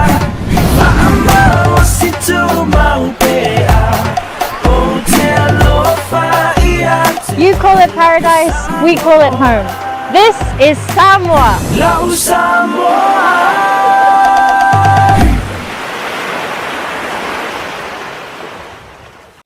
Tabula wajile uto se fulu male he ono minuto tala le tula e fetu. Ya fifi failo ato matou fatasi fo ya male tatou wa tau sala o le community watch. Ya me o lo tupu fo ya matou nei I le matou community nei. Ya te vanga tu filau estate. Nga ne vanga o le fiafi ma lo se fo manuia te vanga tu filau. Ma lo se fo maua lo tofa asiata fa pe foi lo fionga le atawa fatalo fat foi pa ia malu Samoa and welcome to Community Watch this evening. Malo, good to see you. Faftai foi. Ya, anga tai leo le so na fi faftai tele foi bo telo e afel community watch. Ya sa matunga lu fo le so na fi na inisio vanga mo tatu community. But faftai wa e lava mai ile nei vanga ole. Afiafi. Ya, tatu wo no le tatu taimi. Ya tatu amatamata nei vaenga wani nei tatu vaenga taua. Ya ile dei foi ya ba ya so le tatu community. Yes, well, New Zealand has signed the free trade agreement with India this week. New Zealand first has opposed the agreement, which meant National and Coalition Partner Act required the support of Labour to pass legislation allowing the deal. The Labour Party has supported the Indian free trade deal but has reservations. Unions warn India NZFTA could lead to exploitation of migrant workers. Tasile vaenga o le la walunga nei a me so le la tata finga palota. Le temi mo ta ilo ye nisi temi wa o wa tu yo fatasi mai le national ma le pali I se vaenga ia wala walunga le tulanga le va ma initia o atu patatua o le ka ke ka mafai e pasial tatou free visa. Ioe. Ale tata vai tunga I le mali lienga fata wa inga. Ale pe e sawe mare tulanga le totele o tangata intia o le amafaina na auto va ama malanga mai tono New Zealand le eta wa matofila. Ioe. There's going to be O la le upune sa whaagali si o le flood, o le tsunami. Ia, o lolo, pe sawar ngaru lolo. Ioi. So it's very quite worried and concerning for Kakungaka Pacifica and also New Zealand. First and foremost is New Zealand. E kere Kakungaka where unemployment and everything. So the flood of the migration of the Indian people coming into New Zealand is huge and an overload for New Zealand to take. E le ngatala ile, ai yo na ia afianga le atau le sa o faʻasoa tu te malolonga. I se tasi o initia le o frepui nei te mire nei tatou kilan. Ona o whaamaunia lona o le ngia o le matanga ruenga o soifo maloloina. O yo se foma. Ia o telefoi ia tūlanga o fta o tonga ma ngase onga. Sai lalo vava inga le bula lea. A le mau muri enga ele o se afo. Qualified doctor. Ele o se qualified doctor fo ele po se io e matautia. Ia o le ingi kia, le winga o te whai atu wai. Ele whai ngō fiatu inga e o whaila o tangata ni o tangata e matua whainga tana i loa se tangata lea o ngā le se tangata po se tangata hei ni o na qualifications wa o tangata whisia ta mamai o le tala noa le ata ua ma tofilau. E saore le ia. Ia makori fo io kasinga ia a kuru ulea me kakukanga fo inga ngor kele o fōma i o kele fōma ia e kele fo la ko population. Ai free trade lea. O se pōrenga fo ingo kako fo inga i Pasifika i kako kake mai ho whengaro. Ia wālanga mai no kama ia ka ilo fo ia kako pe kusa ko ngā lua kama i pe amai. Ai o se whai kokoa fo ilele e whai inga sao mai. Wako kira pa ia i mea kele whai kako free trade mai inkia.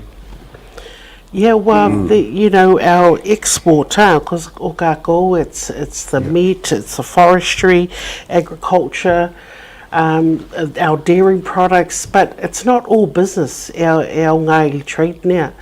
So if I keke for you, because not every business is going to benefit, but I feel they're more benefited leo in kia, ili trade now, rather than New Zealand. O kua e vave a le National Party, a le oso aku fo i ma Labour e lango. O kako MPs ne i fo i le Labour, they should have struck a deal. Wha o popo i ma kako kangaka o se visa fo i au ngamo kako ngaka Pasifika, I kua le trade there. So we should have make it a win if they were, I mean, obviously they needed the Labour Party to get this through. But I reckon with the amount of Pacific ministers, MPs that are there, they should have thrown on something else, a bongisimo kako kangaka. Sa o le lei tofilau lei ataua. O le avanoa tonu a lea, o le vaenga lea o ka mea o se puloni. O lato umane I tatou Samoa, ai me se fo ka mea, o le suite tai. E lenga o Samoa fo I la ma le Pasifika la kumua. Fatu ola vanoa nei le latou ko kasale leipa. In order e ave le latou lango I me whapene. Ave lo ia vanoa. O ia deals nei. A bea ia whafonga mai. Le la whawhaingofi e mal tatou free visa le al Pasifika. Ia le la kako ia lo tau te lango o le wha. Ia mena le we o le wa ave le lango. Ale a kau ke kuku mai whafo mea. Ele ise mea tatou e maua I le mele. O fea ua whai ele tatou free visa. Ole mai te au foi le atua. E ta ilo yai wa sa faʻasoa le totele le atua ma tofilau. Ele na dia ele nganga vale fo ile tau mawhainga na inisi o tatou tamali I o lo tau mawhai. Pei fo I o le whaalolonga ia anae ia ili tūlanga o le free visa. Ai ia tea. Le ngai le fo le mea le o kako woi mea nei o le sign o ai no mea. O fo tatou me petitions. Ai ia tea. A le ai angi pili e kau whaofi ma whai mea ia. E le ai ma se kau unga le le. A whai anga or kako whi ngaunga or kako saingi petition se lau afe, rua se lau afe ma ngā mea uma. Ia ngā ngā waku wā mangaka mai. Iyo. I reckon o petitions le au ngā. I mean, it has a purpose. E vakuala petition, put it on the shelf, baka e ngā. Yes. Ale move the way they should have done it, pe o mene sa whai tu yono, mo siksengi, it was the pick of the drawer. So if we, all of them, if they all put a bill in there, because that becomes law. It legalises, and then that's how the Samoan citizenship got through. Ioi. Pick of the drawer, newa laki ai. So vave aku a whaile au ngāre mene whaile bill, rather than a petition. You can get a 20,000, 30,000, 100,000 signatures supportive of the petition, submit aku loa il government, yet whether they do something with it or not, that's another story. Pero me, so ye folisi issue ne sa vaku, all the signatures e vaku, and they just packed it up. No good. So the bill is the way to go. Ia, ole whaatau whatu fo i te tauna ta aloha tama mai, ole whakaporo kiki nei ni vahenga. Ai al ta ona ia vanoa ia. Strike se deal lelei. Ina ia to e benefiti e matatou o le Pasifika. Ia lea ua sainia. Ia, la ka kova ila ile sau o le meore ingikia, lea la sau nei. Well, it's uncapped. It's uncapped. It's like 5,000 people going to come through. Whaingo Whia Malako going into university. India has a huge advantage. And, you know, I have friends that are Indian, nothing personal. But, you know, it's not looking at Te Mene Mokako Ngengu Sila. We already have problems existing. There's unemployed people. Ngaka mai ia saufoi ma le tsunami o inkienela me oka. It's overload for New Zealand to take on. Yeah, as you see, let's have that photo. This one.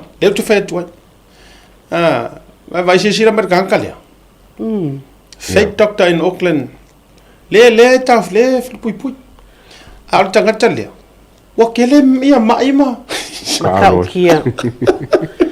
Vai le ulo tangata. Vai ula lava. Ko fakori fakao ko le ulo. Ai fisili atu ai suenga. Fa mata ana le maua oi.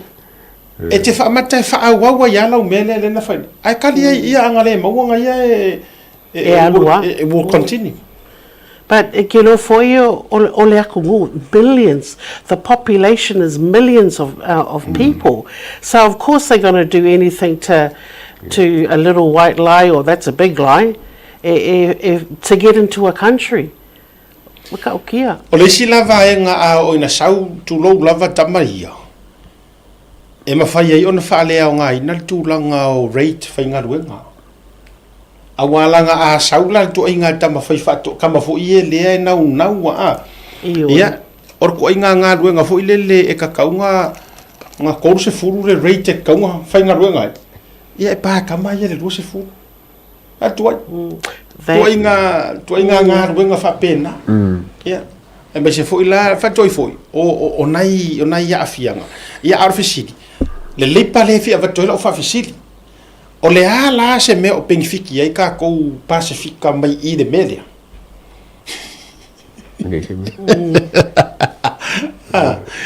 Ia o te vai atu matua le fia Uncle Winston.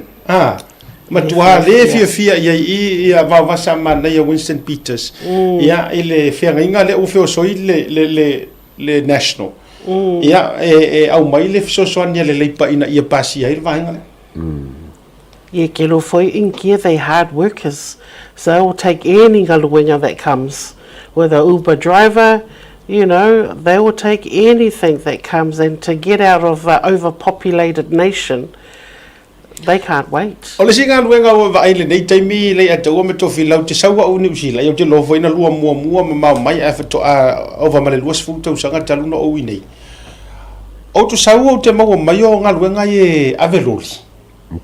Papasi, o kamanga, a mesiale lori. O tamana pita te saua maori o Palalangi and Islanders. O taimi nei, so le kama pa ufia se furu ye rungo, so le sasama ye le winki. Eoi. Saule le asiata. Next time you walk into a bank, a Savali bank, nearly all of them are all in kia. Real estate agents, Gelmo in Kia. Good on them. Songa to get out there. But they everywhere. Ivaia Papatoi. Whaloma, owned by in Kia. Yes. You know, a lot of them are landlords. So we need to become wholesalers, kako, instead of consumers. Ma lo fa tai tele ia o vai o le tau te fa langa o le ko ken usila le ka ko foi me usila tatou ye ni ya me tu langa le to filau ale si tatou Yes. So in the latest One News variant poll, support for the National Party and PM Christopher Luxon has dropped. Opposition bloc equals 66 seats, Labour up from 34 seats to 47 seats, Green Party down from 15 seats to 13 seats, Te Pāti Māori remain at 6 seats, Government bloc equals 58 seats, National down from 48 seats to 37 seats, New Zealand First up from 8 seats to 13 seats, and ACT remains at 8 seats. Well, sweet. That's the poll. Tele swinga mele o tu lai mai nei na ia a me se foi la ia o le o to mau ai tatou ia tatou finga balota to fila male November. E ke lele ka le o national le fifia. Ia. E le fifia. Member foi o ke le foi national o ka pisinisi. Yeah. So not every business people or company e au ngā illiterate now. Not everyone. So, and there's a lot of unhappy people. Pe o vai a kule news, pe o anga ngafi, li po e aku. But le support more New Zealand First, o lunga. Matua, lua lunga le lango lango. There's a lot of upset people, ioi. Tele le drop le pa u mo lalo mai o le national. Mai le faso mo le valu no foi le tolusu mo le fitu. Le fatita inga le fatita ile le the One News. Ioi. Ya o iwa wa tele tangata o matua le fifia. Ya le tulanga. Lo no winga. E fai si pulu fo i mana yo le tatou election le la tapena fo. Yeah. Interesting. So on our community front, so Hatu Hone St. John's had a Pasifika Open Day, and that was actually yesterday in Manuriwa at the Netball Courts in Browns Road. So it was a wonderful, wonderful event. Ma ngayele va'ayaku with a lot of other providers that were there, but it was actually an opportunity more St. John's to actually give some, you know, let the community know, wow, for easy service now, yay, a little just the ambulance, but also all the other products that they have. So it was really good. But whiwhiale, whaiwhakasi me maisi providers, Pasifika Family Health, there was the stroke, there was WINS, there was the police, there was a kidney, there was a heart foundation. It was really good. That's what it's all about, coming together to really promote kako service, get the free vaccination. Ma ngaya jaws they say yai lo pusa pi supo oka ka kia whainga kako ioi. Me umai mo e ngale. Ma nei e o le event le open day. Ma nei e tele. E te loli e toa. No mo o mai mawe pēna e a whea tuai. Se isi akiro koko. Ioi. Se siakiro fatu. Malo mo kidneys. Ioi. Mine was good. Oh. Wai sekia le. E te loi. O la tu stene Samoa nga. O le inkia. Inkia le siakia pai dea. Yes. Oi, nga o suila u pelau e sari le ila u. Carry la red hat. Te loi. Ana o watu wa u manga whaile siaki. U mafa maile ka larkengi. Wait a minute. What kind of heart? What kind of heart do you have? Lion heart. Oh, why? Kama surely, if I only are pamu kama. Surely be raw. My foot ngale raw. Foot ngale yeah. Of my surely be say lion lo fuck. I was there. That's right. Yeah. If I'm very cara fuck unanga. Yeah, ko fa ikike kula viver ka. Yeah, I only toto. O man nei ia, ai me se voisa ia o nanga le working income. au nanga fo le ia ma tele ano no ai camping ila do ia Mapumaya. oh Yeah, lollies. Yeah, it was really good. Well done, St. John's. But did you know that St. John's has been around for about 1,000 years? Amakamai in Jerusalem. Yes. So they were established here in New Zealand, Belle, 1885 or 83. I believe so. They've been around for a very long time. Yeah, wonderful charity organisation. Yes, and also lastly, last week, Lupe Fovau Ese hosted the Consulate General of Samoa, Afionga Afimata Pasoloi, Fa'apo the second during its Samoan class, Fa'amatai.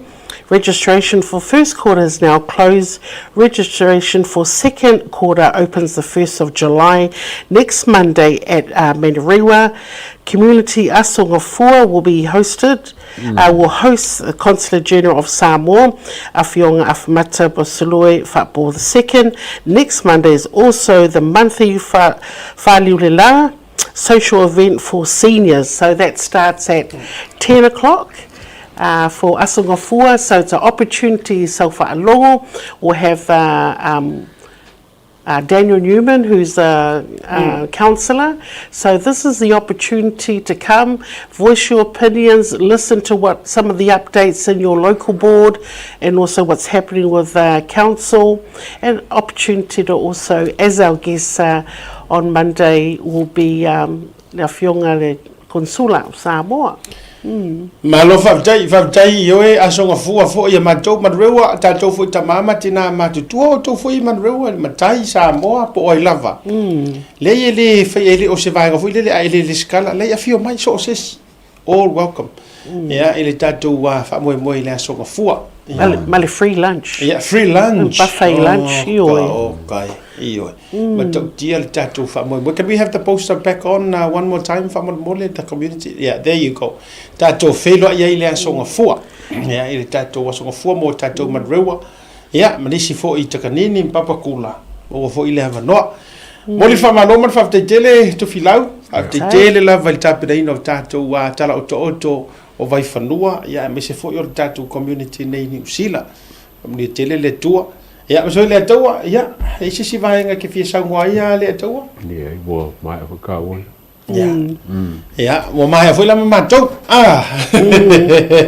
ia tatou feilo ai ile vai so fo o tele lo le fufuanga lipule e isi fapito o tatou proclame la sotaia ia e longo pui le tulafono to e mo to manu ia e mo le fiafi asiata male ataua me se fo e to filau mo tatou wa farfasa la le Blue TV mo proclame to ia mato fa one more fa mo one more to titi lava pa uia te all the birthday greetings yes there you go ia lang of fans tatou to ia yeah have it on fa mo there you go. E ia fa to alas minute mai le mafafiti au me ia ele a faina le la vatu fa bonianga le sofa now o le tinale ainga ia simolo sawa pati po sawa pati ia ole so na nafi e se vai ia ia me se foi male atali ia se tala sawa pati ua atoa ile sosu fitu to sanga anga le pele tama le langi mafoa inisi to sanga wale soifua male ola lo faanga mo oe le tina o lo isa mo po kai le leila au kasi lau me sa a ver kinga fa ka fa ai mai so ele atali o lo tatu mafuta sini o Italia mai le tama ya le mafafiti sawa pati male fanau male ainga ya I au Italia ya fa tele lava lo fatu mo wia le soifua mo fo le fiafi tofa soifua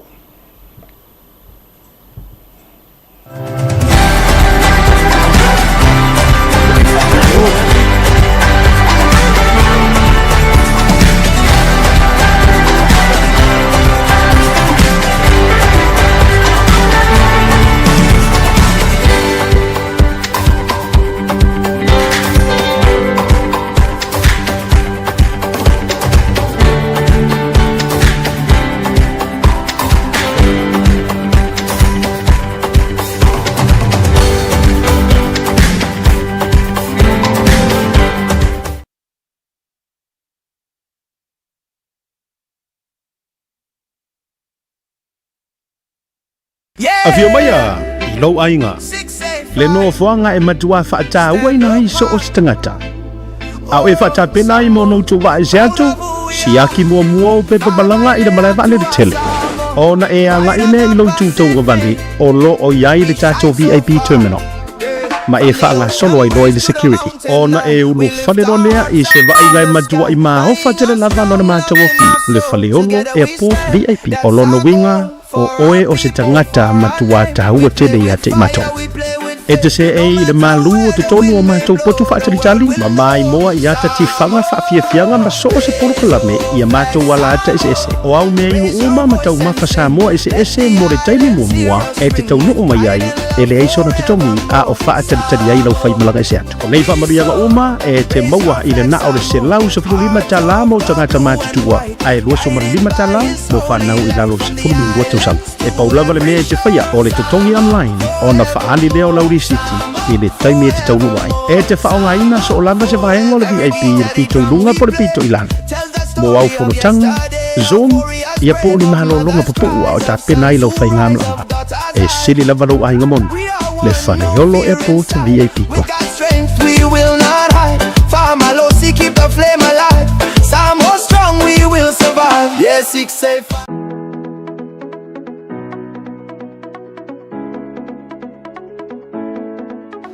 Hey, have you signed up with Blunet yet? No? Well, let's fix that. Head over to www.blunet.co.nz and hit Join Us today.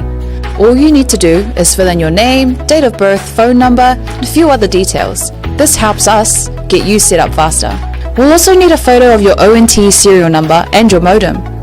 Not sure what an ONT is? Don't worry, this is what it looks like, and every house with internet has one. And make sure you have a valid ID and a utility bill or government letter to confirm your address. When you join Blunet, you're not just getting fast, stable internet.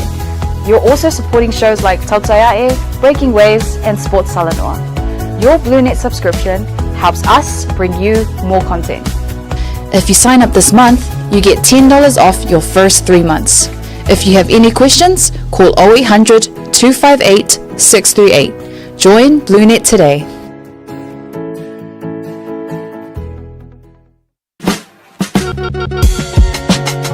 There is no better way to support the 685 than to buy locally sourced goods. Here at Tasi Market, owned and operated by Samoans for the Pacific.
So for manuia malangi ma, o lo ingo o matai a leo Tasi nau mea tau whao, o ua lawyer Samoa I nail mato officer o le WT Compensation Lawyers, mātou te fisosoani tangata o a whaina mai ta avale, whale whengaluenga na superannuation claims.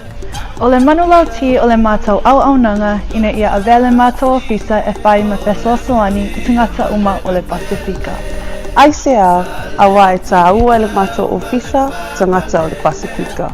A whai o e se tangata e mana o mia se fisosoani, wala au mai tatou ofisa nei Crispini Australia le o fitu, tolu iwa lua wha iwa lima wha.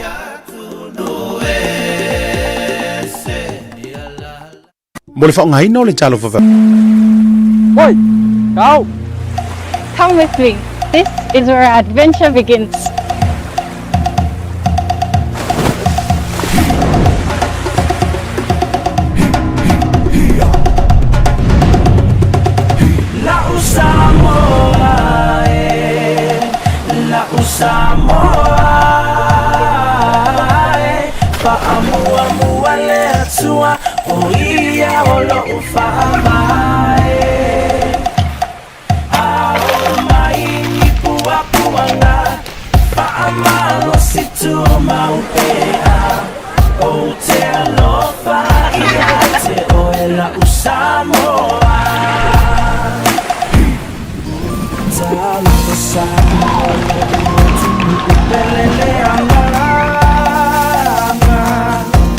I say yo upese pese atu mafamatala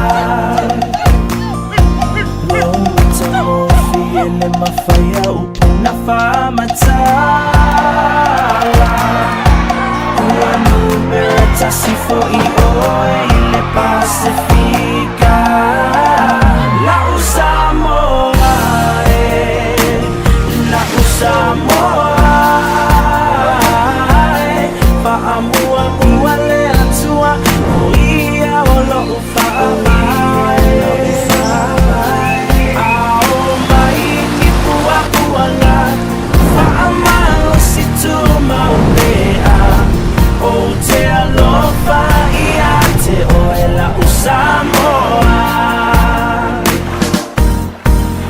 mafai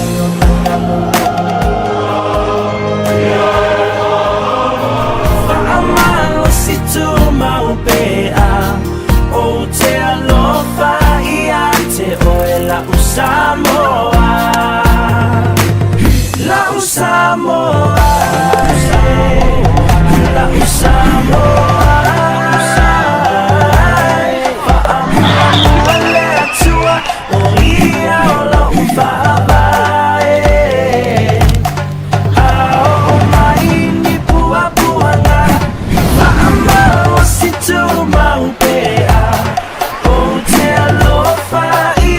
You call it paradise, we call it home. This is Samoa. La Samoa.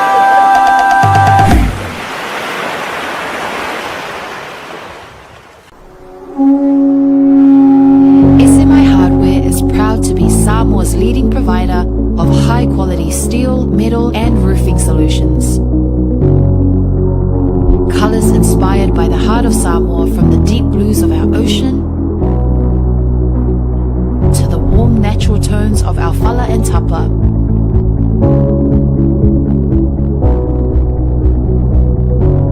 To the vibrant greens of our island plants. With over 12 colours to choose from, you can find the perfect look to complement your home, business or community project.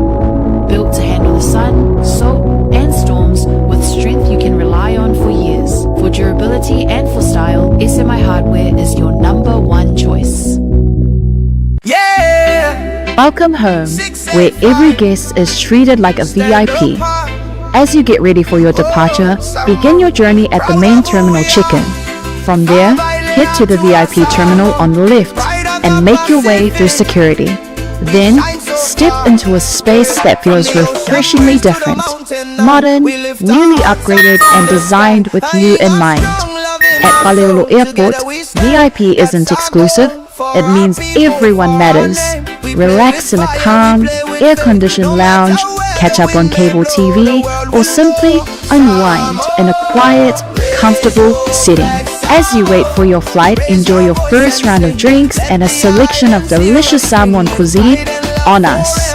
For just 115 tala for adults and 25 tala for children under 12, you can elevate your entire airport experience. Simply book online and present your receipt upon arrival. The VIP lounge at Faleolo Airport offers both downstairs and upstairs spaces, giving you the freedom to relax your way.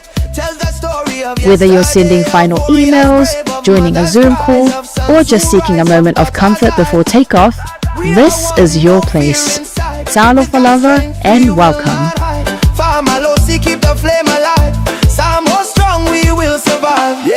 say